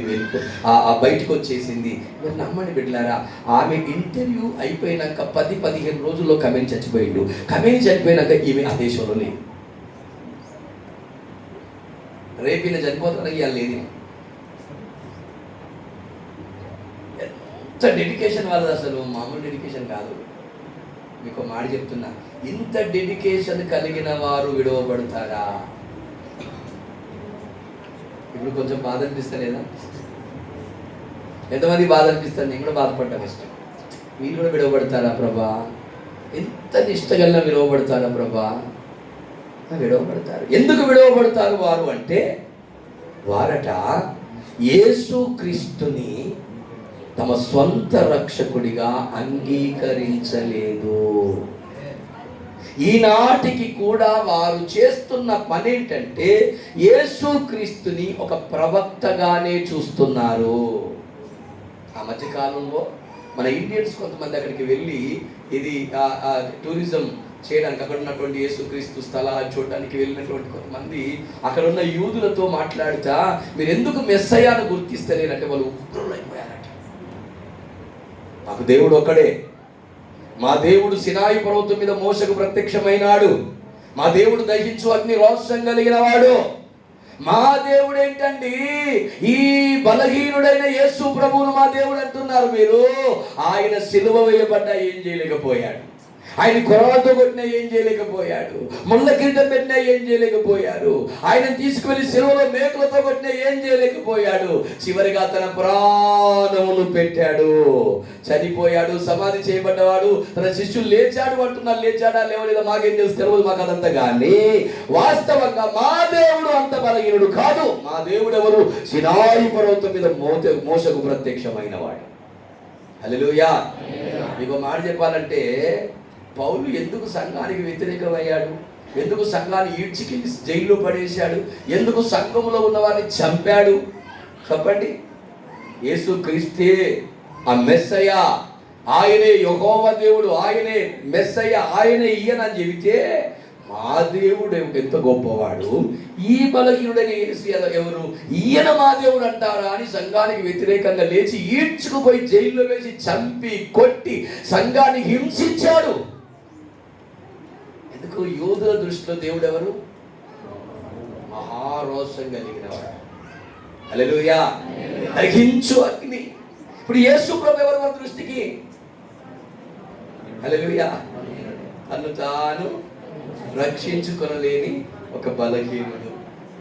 ఈయన మా దేవుడు ఏంటండి? అది ఆయనను తిరస్కరించారు వాళ్ళంతా. వారికట ముసుగు వేయబడి ఉందట. ఏంటండి? మోషే ముఖం మీద ముసుగు వేసినట్లుగా ఇశ్రాయేలు జాతి మీద ఒక ముసుగు ఉంది. ఆ ముసుగు ఎప్పుడు పోతుంది అంటే, 7 ఏళ్ల శ్రమల కాలములో మొదటి 3.5 సంవత్సరాలు ముగుస్తుంది అనగా ఏలియా మోషే మరలా భూమి మీదకి దిగి వస్తారు. వచ్చిన వారు ఇశ్రాయేలుకు మరలా సువార్తను ప్రకటిస్తారు. ఆ సువార్త ఏంటో తెలుసా? మీరు ఎవరైతే తిరస్కరించారో ఆయనే మెస్సయ్య అని వారికి ప్రకటించడం జరుగుతుంది. అప్పుడు వారు యేసుక్రీస్తుని విశ్వసించి యేసు ప్రభువును అంగీకరిస్తారు. ఆ తర్వాత వారందరూ ఏమవుతారట? ప్రపంచమంతా చెదరిపోయి దేవుని కొరకు అత్తసాక్షులుగా మారిపోతారట. ఆమేన్. హల్లెలూయా. ఈ విషయాలు చెప్పుకుంటూ పోతే చాలా లోతైన విషయాలు ఉన్నాయి ఇక్కడ. నేను టూకీగా మీకు అందరికి అర్థమయ్యేటట్టుగా అలా పై మాటలు చెప్పుకుంటూ వెళ్తున్నా. బిడ్డలారా, ఇప్పుడు గమనించండి, రెండవసారి విడవబడేవారు ఎవరు? ఇప్పుడు చెప్పాలి. ఇప్పుడు మీకు అర్థమైపోయింది ఏంటిది? మొదట విడవబడేవారు ఎవరు? చెప్పాలి కదా. యేసుక్రీస్తుని అంగీకరించని అన్యులు. రెండవది విడవబడేవారు ఎవరు? తన స్వజనులు అనగా ఇశ్రాయేలీయులు. ఇక మూడవ విడవబడే గుంపు ఎవరో మీకు చూపిస్తా. హల్లెలూయా. 2 గుంపులు అయిపోయినాయి. క్లారిటీ వచ్చింది కదా? ఇక్కడ క్లారిటీ వచ్చిందా? ఇంకేం చెప్పాలా? వచ్చింది కదా. మూడో గుంపు గురించి మీకు చెప్తాను ఇప్పుడు. రండి, మత్తయి సువార్త, మత్తయి సువార్త 25వ అధ్యాయం 10 నుంచి కొన్ని మాటలు.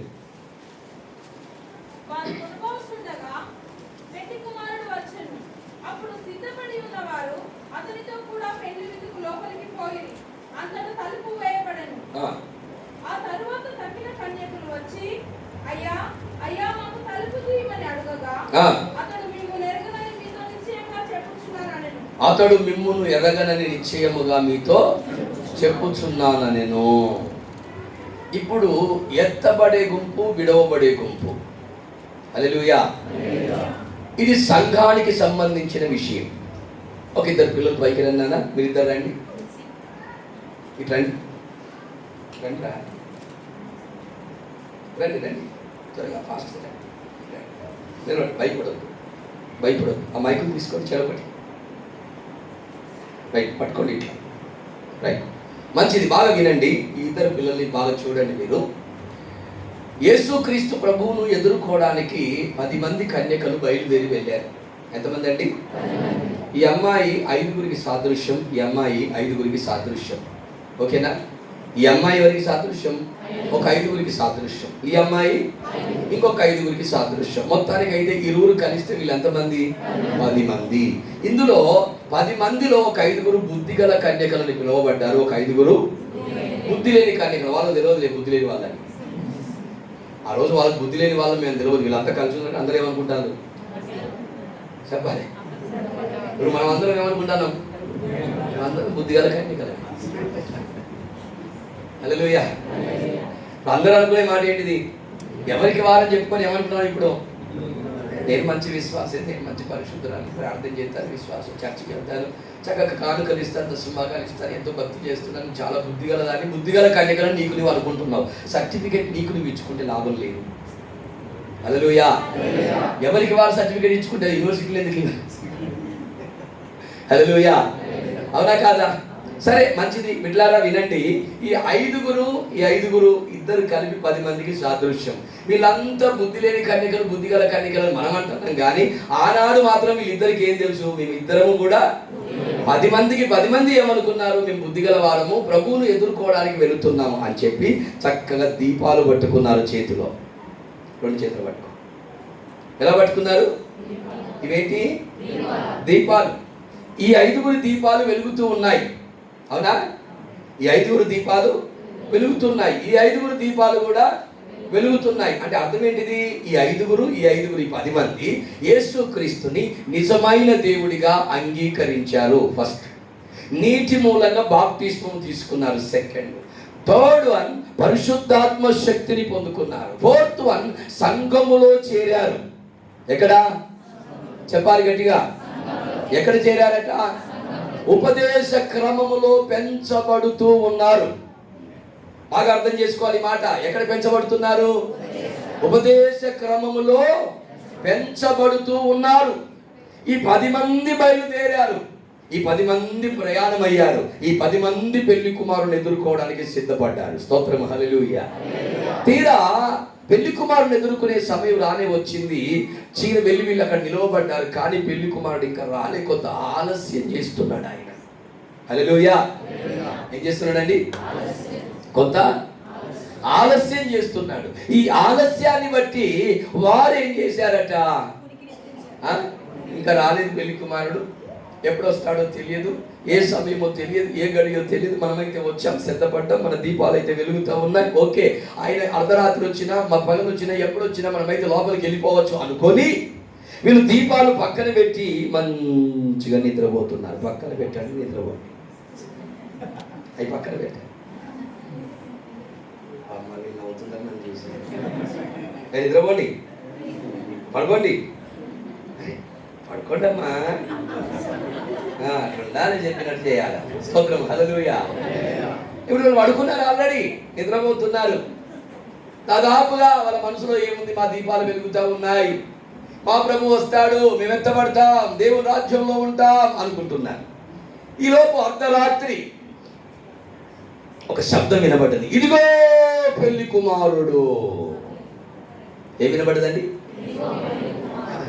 ఇదిగో పెళ్లి కుమారుడు అనే శబ్దము వినబడేసరికి దిక్కున లేచారు. లేవండి. లేచిన వారు దీపాలు ఎక్కడ పోయినాయి ఆయన? లేచిన వారు దీపాలు చూసుకున్నారు. ఈ బుద్ధిగల కన్యక ఉంది, ఈమె దీపం ఇంకా వెలుగుతూనే ఉందా అంటే లేదు, ఆరిపోయింది. అది కూడా ఈమె దీపాన్ని చూసుకుంటే ఈమె దీపం కూడా ఏమైంది? ఆరిపోయింది. కానీ ఈమె చేసిన పని ఏంటిదంటే తన వెంట వచ్చేటప్పుడు కొంత ఎక్స్ట్రా నూనె పట్టుకొని వచ్చింది. ఈమెం చేసింది? ఆ నూనె నాకు చాలు అన్నది.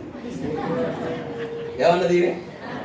నా నూనె నాకు చాలే, సరిపోద్ది, నా నూనె అయిపోయాక ప్రభు రావాల్సిందే. గట్టి ప్రార్థన చేసిన, మామూలు ప్రార్థన చేయలే, బాగా గట్టి ప్రార్థన చేసిన. మనల్ని గట్టి ప్రార్థన చేస్తారు. హల్లెలూయా. ఆయన రావాలి కానీ ఆయన రావచ్చు కాదు, వీళ్ళే రప్పిస్తారు ఆయన. మన ప్రార్థన గట్టిగా ఉంటుంది. హల్లెలూయా. ఇవేమనుకున్నా గట్టి ప్రార్థన చేసుకుని నూనెతో సంబంధం లేదు, నూనె గీనె ఇవన్నీ అవసరం లేదు, నా దీపం వెలుగుతుంది చాలు, ఇది ఆరిపోయేలోకే ప్రభు చేస్తారు అనుకోని ఇవేం చేసింది? నూనె తెచ్చుకోలే. ఇవన్నీ అడుగుతుంది, కొంచెం నూనె ఇస్తావంటే ఇప్పుడు ఏమని తెలుసా? ఈ నూనె నీకు నాకు సరిపోదు, నాకు మాత్రమే సరిపోతుందని తన దీపంలో నూనె పోసుకున్నది. ఈలోపు ప్రభు శబ్దాన్ని విన్నది కనుక ఏం చేసింది? ఎత్తబడ్డది, లోపలికి వెళ్ళిపోయి ఎత్తబడి ఏం చేసింది? లోపలికి వెళ్ళిపోయింది.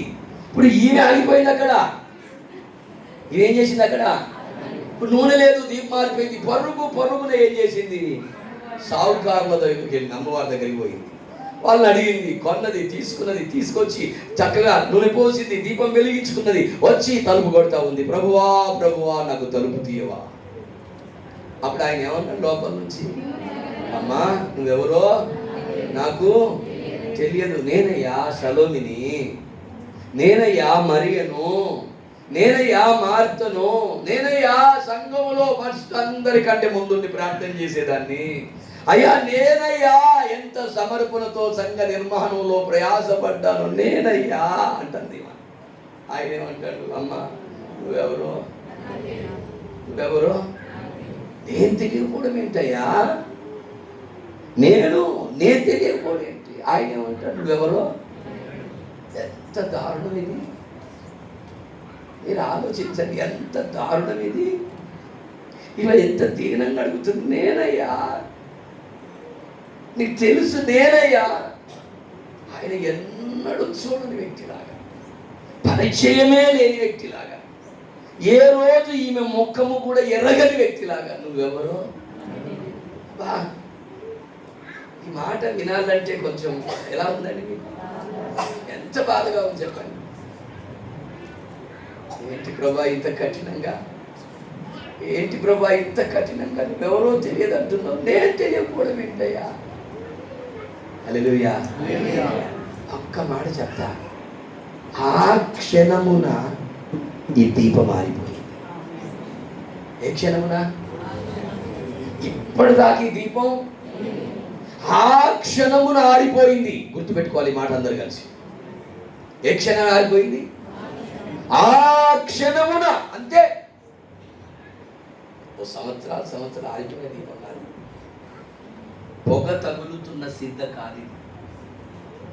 అర్థమవుతుందా? ఎప్పుడో ఆరిపోయి మకమకలాడుచున్న దీపం కాదు ఇది. అప్పటి వరకు బాగా వెలిగింది. జస్ట్ ప్రభు వచ్చే ఆ గడియలో ఆరిపోయింది. ప్రభు వచ్చే ఆ గడియలోనే ఆరిపోయింది.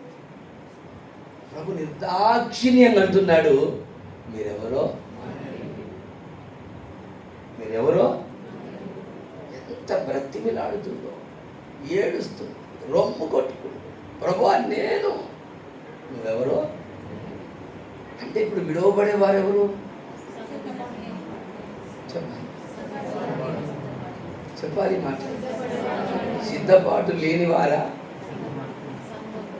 చెప్పాలి.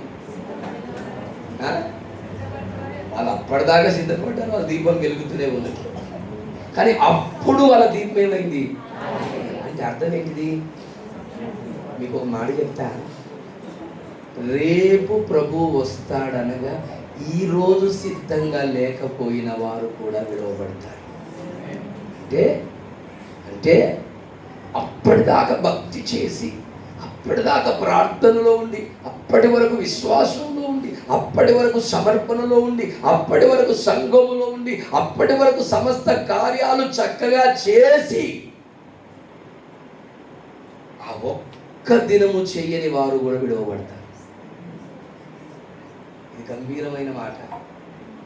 ఇది గంభీరమైన మాట. బాగా అర్థం చేసుకోవాలి సంఘం. అన్ని ఆదివారాలు చర్చికి వచ్చినాం.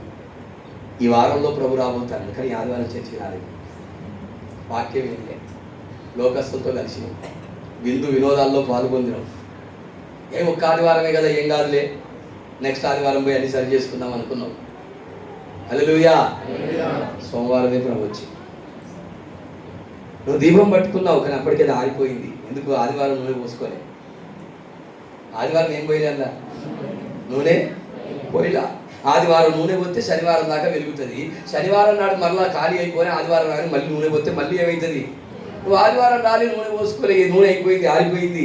ఏం కాదులే, నెక్స్ట్ వీక్, ఈ వారం ఆ వారం 2 వారం కలిపి పోసుకుందాం అనుకున్నావు. కానీ ఏం చేద్దాం, సోమవారమే వచ్చింది ఆయన. ఎప్పుడు వచ్చింది ఆయన? మరి ఇప్పుడు దీపం ఆరిపోయిందా వెలిగిందా? చెప్పండి.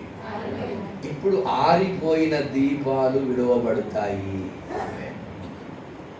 ఆరిపోయిన పరిశుద్ధులు విడవబడతారు. ఎవరు విడవబడతారట? ఇప్పుడు విడవబడే గుంపులో ఉన్న నెక్స్ట్ వాళ్ళు ఎవరండి? చెప్పాలి. పరిశుద్ధులే, పరిశుద్ధులే. కానీ ఆరిపోయిన పరిశుద్ధులు. స్తోత్రం చెప్పండి. ఎవరట? ఆరిపోయిన పరిశుద్ధులు. అందుకే ప్రియమైన దేవుని సంగమా, బిడ్డలారా, నిర్గమాకాండం 27వ అధ్యాయం 20వ వాక్యంలో ఒక మాట రాయబడి ఉంటే చదువుతారా? కూర్చున్నాను. నిర్గమాకాండం 27వ అధ్యాయం 20వ వాక్యం త్వరగా.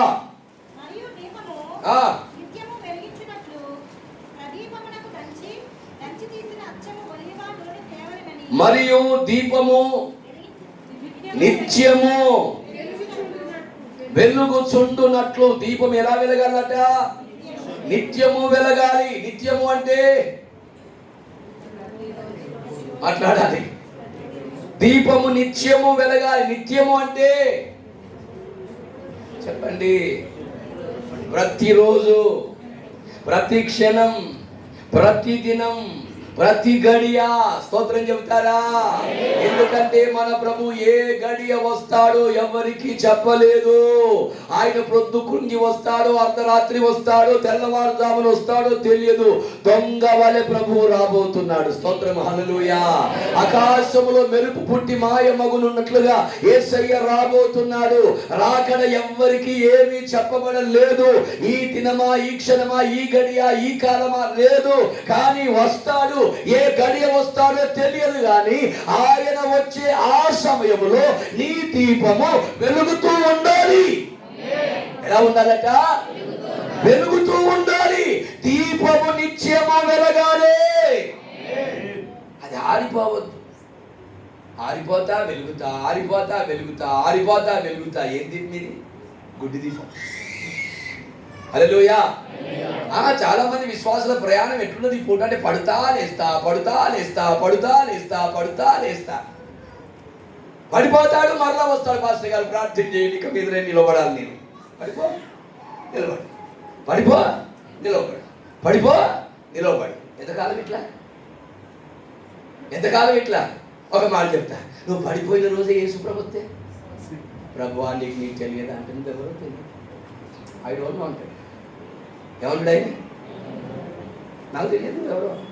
నేనయ్యా, నేనయ్యా. నువ్వెవరో నాకు? నేనయ్యా. ఆయన ఏమంటాడు? ఆయన నువ్వెవరో? యేసు ప్రభుకు మొహమాటాలు ఏంటి? మాకుంటాయి సేవకులు కదా. ఏమనుకుంటారో బిడ్డలని కొంచెం మొహమాట పడమ్మా, పర్లేదమ్మా, రండమ్మా తల్లి, కొంచెం ఏం కాదులే, పర్లేదులే, క్షమిస్తాడులే, ప్రార్థన చేస్తలే. మాకుంటాయి. ఆయనకి ఏ మొహమాటాలు ఉంటాయి? ఆయన స్టేట్ ఫార్వర్డ్. ఆయన ఏదున్నా మొహం మీదే మాట్లాడతాడు. హల్లెలూయా. ఆ మొహమాటాలు ఏముంటాయి? మేమంటాం పర్లేదు తీయంగత్తి. చాలా మంది పరిశుద్ధులు పడిపోతున్నారు. చాలా మంది విశ్వాసం నుంచి పడిపోతున్నారు, ప్రార్థన నుంచి పడిపోతున్నారు, సమర్పణ నుంచి పడిపోతున్నారు, పరిశుద్ధత నుంచి పడిపోతున్నారు, వైరాగ్యం నుంచి పడిపోతున్నారు. ఆరిపోతున్నాయి దీపాలు.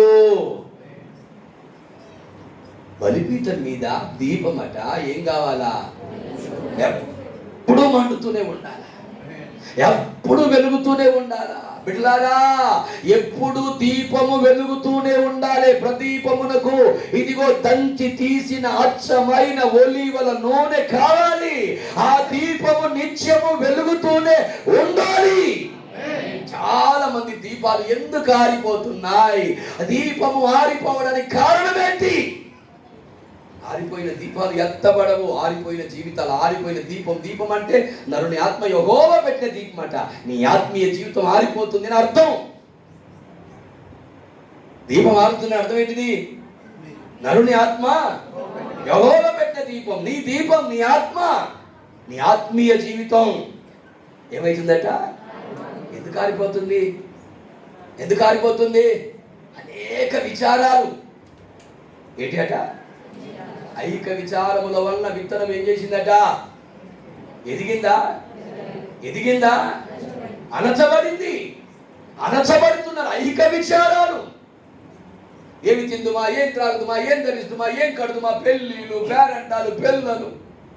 నీకు మాట చెప్పిన బిడ్డ, పెళ్ళేదాకా ఓ బాధ, పెళ్ళైనాక ఇంకో బాధ. హల్లెలూయా. చాలా మంది విశ్వాసంతో పోటు పడలేకపోతున్నాం మేము. పెళ్లి కాకపోతే గారు సంబంధం కూడా పెళ్ళి అయిన తర్వాత అయ్యా పెళ్ళి అవుతుంది. పెళ్ళి అయిన తర్వాత చదువుతులేడు. ఎందుకో సంత మాకు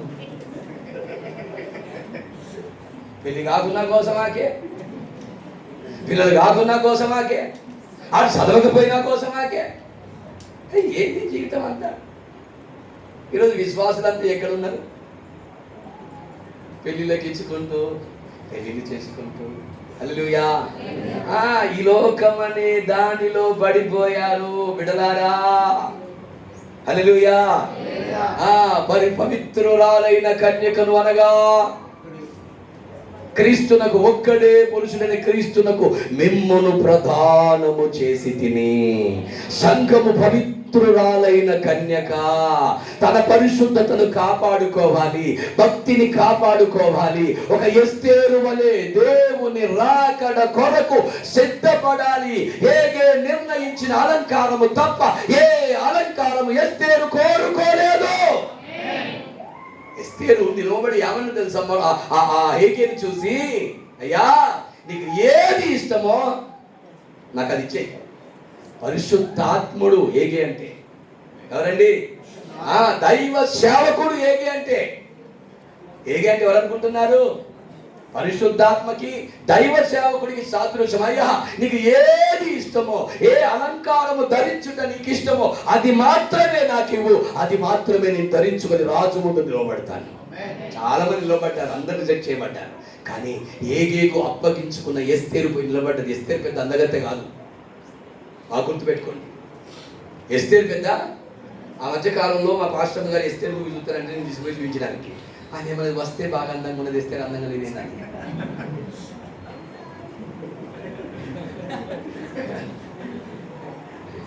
పాత్ర చేసే వాళ్ళు ఉంటారు కదా, మీకు అర్థమైందా?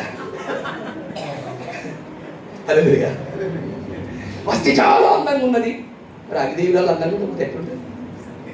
కానీ విదేవి గారు అందం ఏంటిది చెప్పాలా? పరిశుద్ధమైన అలంకారమే తనకు అందం. ఆమేన్. హల్లెలూయా.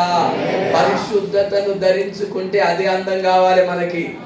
లిప్స్టిక్లు కాదు, వెండి కాదు, బంగారం కాదు, పనికి మాలినది ఏది అందం కాదు. ఆమేన్. హల్లెలూయా. ఎస్తేరుకి ఏ అందం ఉన్నది? ఈ శరీర సంబంధమైన అందం కాదు. ఏ అలంకారం అయితే ఇచ్చాడు, ఏమి ఇచ్చాడు? సింపుల్గా 4 ఇచ్చాడు, అది తగిలించుకున్నది పోయి నిలబడ్డది. రాజుకు ఈమె లోపల శ్రేష్టమైన అందం కనబడ్డదండి. బంగారు దండం ఎత్తి చూపాడు, నువ్వే రాణి అన్నాడు. పరమపురికి నువ్వు రాణివి కావాలి. ఏ అలంకారం కావాలి మరి చెప్పాలా? లోక సంబంధమైన అలంకారం. అలంకారం అంటే ఆడవాళ్ళు, ఆడవాళ్ళు అంటే అలంకారం. మీరు ఏమని అనుకోండి. అలంకారం అంటేనే మీరంటేనే అలంకారం. మిమ్మల్ని మించిన అలంకారం భూమి మీద లేదుగా. అర్థం కనబడద్దు. హల్లెలూయా. అందుకనే మీరు పెద్ద పెద్ద షోరూంలో పోండి, వాడు షోరూమ్ నిండి అద్దాలు ఎందుకు పెడతాడు? వీళ్ళు అద్దాలను చూస్తే అద్దాలను చూస్తే మర్చిపోతారు వీళ్ళు. కాబట్టి వాడికి ఎంత టైం అని ఇస్తారు అక్కడ. వాడికి తెలుసు వీళ్ళ సీక్రెట్. అందుకే వాడు పెద్ద పెద్ద అద్దాలు పెడతారు, మంచి మంచి అద్దాలు పెడతారు, చాలా అందమైన అద్దాలు పెడతారు. వీళ్ళు అద్దాలు చూసుకునేదానికి సరిపోతుంది టైం అంతా. హల్లెలూయా. బిడ్డలారా, ఒక మంచి మాట చెప్తున్నా ఈ పూట మీరు బాగా గమనించండి. పరిశుద్ధ అలంకారములు అనగా దేవుని కొరకు మన దీపము మండుతూనే ఉండాలి. ఆమేన్. హల్లెలూయా. ఈరోజు ఏ విశ్వాసి అయితే క్రీస్తు కొరకు మండుతూ బ్రతుకుతారో వారే ఎత్తబడతారు. ఏ దీపం అయితే ఆరిపోతుందో వారు విడవబడతారు. ఈరోజు ఎత్తబడతాము అని అంటే నీ దీపం ఏం కావాలా చెప్పాలి. ఉపవాస ప్రార్థనకు వచ్చి కళ్ళు మూసుకొని ప్రార్థన చేస్తూ ఎంతమంది నిద్రపోయారో వారందరూ ఆరిపోయిన దీపాలు. ఇప్పుడు విడవబడేది ఎవరు మీకు అర్థమైంది, నాకు సంబంధం లేదు. హల్లెలూయా. అవునా కాదా? ఉపవాస ప్రార్థనకు వచ్చా, మోకరించా, ప్రార్థన చేస్తూ ఏం చేశాం? వాక్యం వింటూ ఉంటే ఏం చేశాం? మా దగ్గర ఒక సిస్టర్ సుగుణమ్మ ఇట్లనే ఉంటుంది. కానీ మంచి గ్లాసెస్ పెట్టుకొని వస్తుంది, సంఘంలో కూర్చుంటుంది, మన మధ్యలో కూర్చుంటుంది, అందరి మధ్యలో కూర్చుంటుంది. ఎప్పుడు నిద్రపోతుంది. ఈ అద్దాల లోపల నుంచి కనబడేది. నేను అప్పుడప్పుడు ఎప్పుడన్నా ఒకసారి ఏం చేస్తానంటే సంఘమంతా తిరుగు కూడా వాక్యం చెప్తాను. ఆ మందులకు పోతా, ఆ 4 మాటలు చెప్తాను, 4 మాటలు చెప్పి తిరిగి ఒకసారి. ఎందుకంటే ఎవరెట్లో అర్థమైందని నేను ఆ రోజు దగ్గరికి పోతే ఉడుకులేదు పలుకులేదు. అందరేమో దారి తన్ను నన్ను చూస్తాను, ఇటు తిరుగుతాను, ఇటు తిరుగుతుంది. అసలు ఇట్లే ఉండేదమ్మా. అది దగ్గరికి పోయి తొంగి చూస్తే ఈ క్లాసెస్ లోపల నుంచి కనిపిస్తున్నారు. అంటే ఏం చెప్తున్నావా? నిద్రపోయే వారికి గ్లాసెస్ ఏంటి? రక్షణ కవచాలు.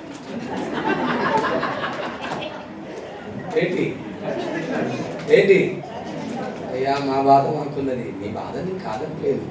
ఇప్పుడు చెవులే పని చేయాలి, కళ్ళు పని చేయదు. ఇప్పుడు కళ్ళు పని చేస్తే చెవులు పని చేస్తే కళ్ళు ఎందుకు పని చేస్తాను?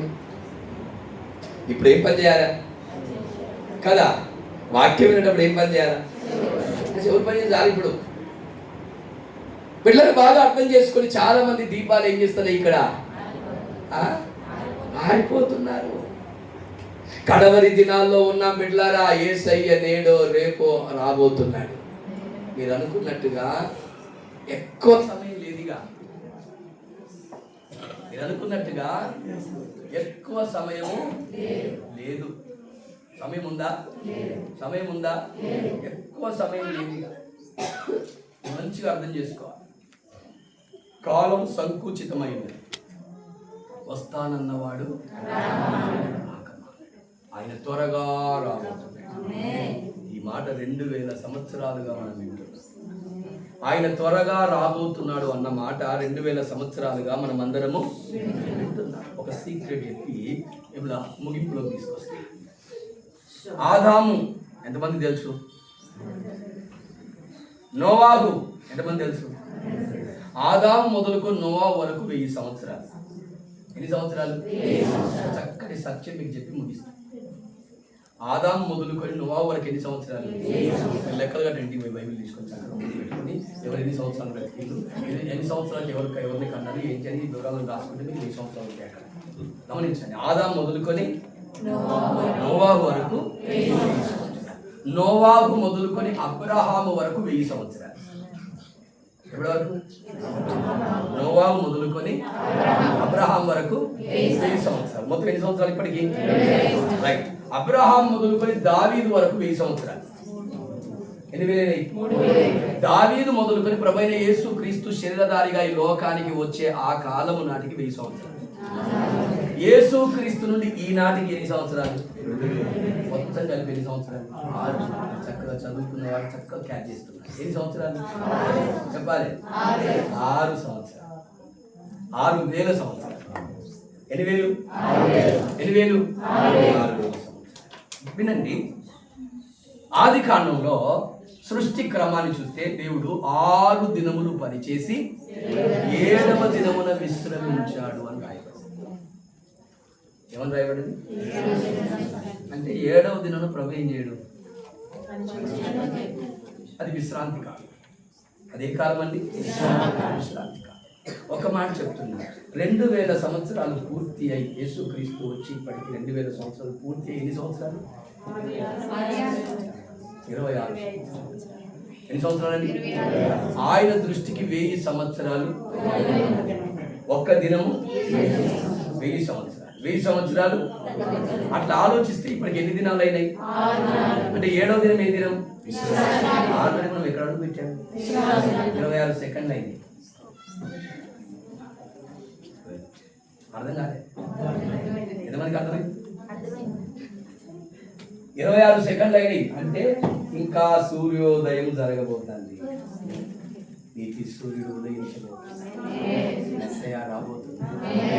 యేసుక్రీస్తు మధ్యాకాశంలో సంఘము కొరకు, పరిశుద్ధుల కొరకు, సిద్ధపడ్డ బిడ్డల కొరకు, ఆయన రాకడ కొరకు కనిపెట్టుకొని సమస్తాన్ని విడిచిపెట్టి ఆయన రాకడయే నా జీవిత పరమార్థం అని బ్రతుకుతున్న వారి కొరకు నీతి సూర్యుడిగా ప్రత్యక్షమవ్వము. నమ్మిన నమ్మకపోయినా ఇది 7వ దినం. ఏ దినం ఇది? ఏ దినం ఇది? ఏ దినం ఇది? ఇది రాకడ దినం. విశ్రాంతి దినం అంటే మనందరికీ విశ్రాంతి ఇచ్చేది. 7 ఏళ్ళు అక్కడ ఏముంటుంది? మనకు విశ్రాంతి లేదు అంతే. అంటే మనం ఇప్పుడు ఎక్కడికి వెళ్ళబోతున్నాం? విశ్రాంతిలోకి, విందులోకి. అంటే 6 దినాలు పూర్తి అయిపోయిన 7వ దినంలోకి వచ్చేసాం. 7వ దినంలోకి వచ్చేసాం. ఎప్పుడో తెలియదుగా. 7వ దినములోకి ఆల్రెడీ వచ్చేసాం. 26 సంవత్సరాలు ఆయన దృష్టికి 1000 సంవత్సరాలు ఒక దినం అయితే 26 సంవత్సరాలు ఎన్ని సెకండ్లు అవుతాయో అసలు లెక్క పెట్టండి. హల్లెలూయా. బాగా ఆలోచించాలి. పూట రాకడ దూరం లేదు. ఉందా? మీరు అనుకున్నట్టు ఎప్పుడో లేదు. ప్రపంచంలో యుద్ధాలు జరుగుతున్నాయి, కరువులు ఉన్నాయి, అతివృష్టి ఉంది, అనావృష్టి ఉంది, రోగాలు, కొత్త కొత్త వ్యాధులు. ప్రపంచమంతా భయంకరంగా విపరీతంగా మారిపోయింది. ఎక్కడ చూసినా న్యాయం, స్వార్థం, లోకమంతా విపరీతమైన ధోరణిలోకి వెళ్ళిపోయింది. ప్రపంచ టెక్నాలజీ మొత్తం భయంకరంగా పాడైపోయింది. యేసుక్రీస్తు రాకడకు ప్రపంచమంతా కూడా అలా ఆహ్వానాన్ని పలుకుతుంది. బిడ్డ, నువ్వేం చేస్తున్నావు? నువ్వేం చేస్తున్నావు? పాత సంఘం అనగా ఆదిమ సంఘ విశ్వాసులట ఒకరిని ఒకరు కలిసినప్పుడు ఏం చెప్పుకునేవారు తెలుసా? మారానాథా. ఏమనుకునేవారట? ప్రభువా ప్రగారము. ఒకరిని ఒకరు కలుసుకున్నప్పుడు వాళ్ళు చెప్పుకునే మాట మారానాథా అంటే ప్రభువా త్వరగా. ఇప్పుడు రాకడ దినములో ఉన్నాం. రాకడ దూరం లేదు. మీరు అన్నట్టుగా ఇంకో 10-20 సంవత్సరాలు, 50 సంవత్సరాలు, 100 సంవత్సరాలు అనుకోకండి. మనం సజీవులుగా ఉండగానే ప్రభు రాకడ రావచ్చు. మరి పొద్దున అబ్రహం పాస్టర్ వచ్చి సజీవులు ఉత్తరం చెప్పిండు. ఆయన చెప్పిన నన్ను అవధికులు చేయలేదు. రావచ్చు అన్న కానీ వస్తాడు వల్లే. రాడు అని ఎవరైనా చెప్పిలా? వస్తాడు. ఒకవేళ మనము సజీవులుగా ఉండగానే ప్రభు వస్తే ఆయన ఎదుర్కోవడానికి ఎంతమంది సిద్ధంగా ఉన్నారు ఇక్కడ? ఎన్ని దీపాలు మండుతున్నాయి ఇక్కడ? ఎంతమంది దీపాలు మండుతున్న స్థితిలో ఉన్నాయి? అరణ్యంలోకి వెళ్ళి ఒక వ్యక్తిని చూశారు జనం. ఆ వ్యక్తిని చూస్తే ఆ వ్యక్తి ఎలా కనబడుతున్నాడు వారికి తెలుసా? మండుతూ ప్రకాశిస్తున్న దీపం యేసు ప్రభుల వారు అన్నారు, ఏం చూడ అరణ్యానికి వెళ్ళారు మీరు? కదులుతున్న రెల్లునా? అదో మండుచు ప్రకాశిస్తున్న దీపము. యోహానట అరణ్యములో ఉన్న మండుతూ ఉన్నాడట. ఏం చేస్తున్నారట? మండుతూ ఉన్నాడు. ఆయన ప్రార్థనా జీవితం మండుతూ ఉంది, ఆయన ఆత్మీయ జీవితం మండుతూ ఉంది, ఆయన సమర్పణ జీవితం మండుతూ ఉంది, ఆయన వాక్య జీవితం మండుతూ ఉంది. యేసుక్రీస్తు ప్రభుల వారు తన శిష్యులతో మాట్లాడుతున్నప్పుడు ఆ అమ్మాయిదారులు ఇద్దరు శిష్యులు ఏమనుకుంటున్నారు? ఆయన మనతో మాట్లాడుతున్న మన గుండెలు మండాలి, గుండెలు మండాలి. గుండెలు ఏం కావాలి? వాక్యాన్ని వింటే మండాలి. మండుతున్నాయా? చల్లారిపోయాయా? మండుతున్నాయా? చల్లారిపోయాయా? ఒక్క మాట చెప్తున్నా, దీపము మండాలంటే బత్తి కత్తిరించబడాలి. ఆమేన్, హల్లెలూయా. ఈరోజు ఒక మంచి మాట చెప్తున్నా మీ అందరికీ. మనకున్న దుమ్ము, బత్తి అంటే అర్థమైంది కాలిపోయిన బత్తి బూడిద రూపంలో ఉంటుంది కదా, అది అట్లాగే ఉంటే దీపం మండుతుందా? కాసేపు మక్కమక్కలాడిన తర్వాత దాన్ని ఏం చేయాలి? ఇప్పుడు ఒకవేళ ఏదైనా దుమ్ము ధూళి మస్తు అది ఇది కనుక నీకు పట్టుకుంటే దుమ్ము దులుపుకోవాలి, మెడకట్లు తెంపుకోవాలి. ఇప్పుడు మండాలిక ధూళి దులుపుకోవాలి. ఇప్పుడు ఏమైనా దుమ్ము ధూళి మస్తు అదంతా పడ్డదా? దీపమైన ఆరిపోయే స్థితికి వచ్చిందా? ఆరిపోలేక వెలగలేక మకమకలు ఆడుతున్నదా? ఇప్పుడు ఏం కావాలి తెలుసా? అదంతా మస్తు తీసేయబడాలి. ఇప్పుడు తీరుకోవాలి. సియోను కుమారి, నీ ధూళి దులుపుకో, మెడకట్లు లే, నీ దేవుని కొరకు ప్రకాశించు. ఇప్పుడు సంఘం వెలగాలి. చెప్పండి, సంఘం ఏం కావాలి? ఈ సంఘం వెలగాలి. ఈ సంఘం పేరేంటి? దైవ కృప. దైవ కృప, దైవ కృప మందిరం, ప్రార్థనా మందిరం వెలగాలి. ఈ దీపాన్ని చూసి వేలాది మంది రావాలి. ఈ దీపం వెలుగులో అనేకులు పట్టబడాలి. ఈ దీపం వెలుగు అనేక మంది పరుగెత్తుకొని రావాలి. ఇక్కడ చనిపోయిన వారు లేపబడాలి, కుంటి వారు నడవాలి, పుట్టి వారు చూడాలి. ఇదిగో ఇదిగో ఇదిగో ఇదిగో మూగవారు మాట్లాడాలి, దయ్యాలు పారిపోవాలి. దేవుని మహిమయే వెలుగై ఇక్కడ ప్రకాశించాలి. సంఘము లేవాలి. ఓ మెడకట్టు తెంపుకోవాలి, దులుపుకోవాలి.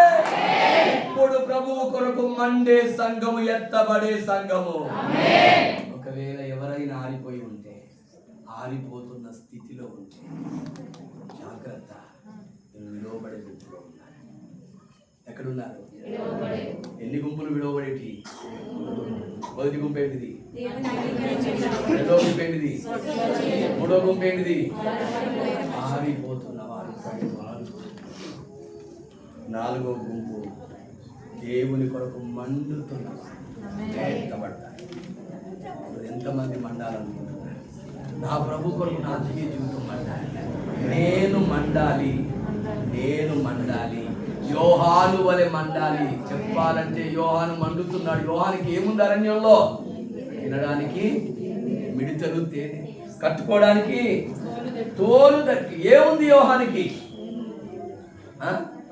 అన్ని అన్ని అన్ని సమకూర్చబెట్టేటప్పుడు మంటాడు.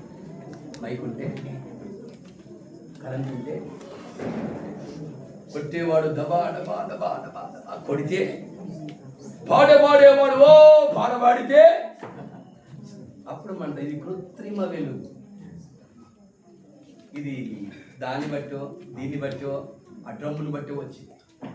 నిజమైన మంట అది ఎప్పుడూ ఆత్మలేదని. ఇప్పుడు కావలసిన మంట ఏంటిది?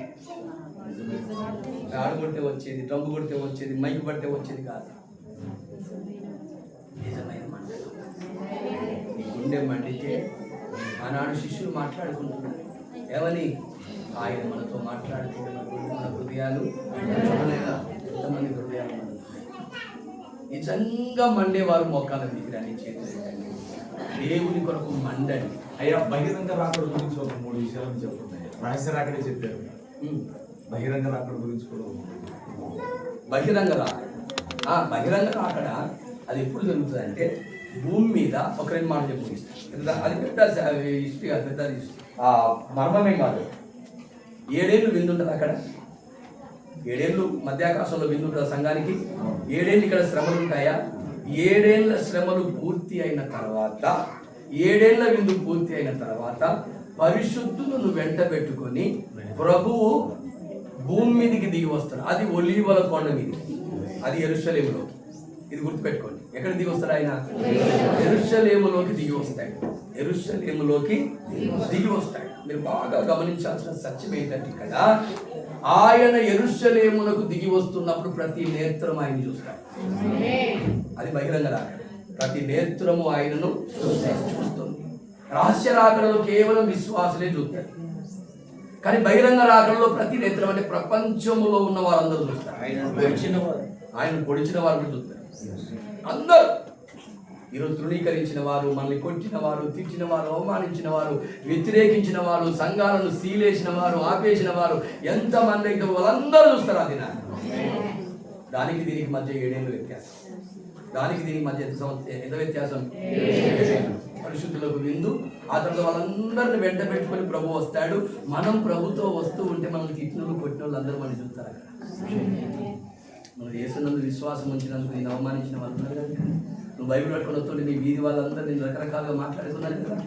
పరిశుద్ధురాలు వెళ్తుంది పరిశుద్ధులు వెళ్తుంది అన్నారు కదా. అన్న వాళ్ళందరికీ నువ్వు క్లియర్గా కనబడతావు. ఇంకో మాట కూడా చెప్తున్నా మీ అందరికీ, మంచి మాట, మీ ధైర్యంతో చెప్తున్నాను.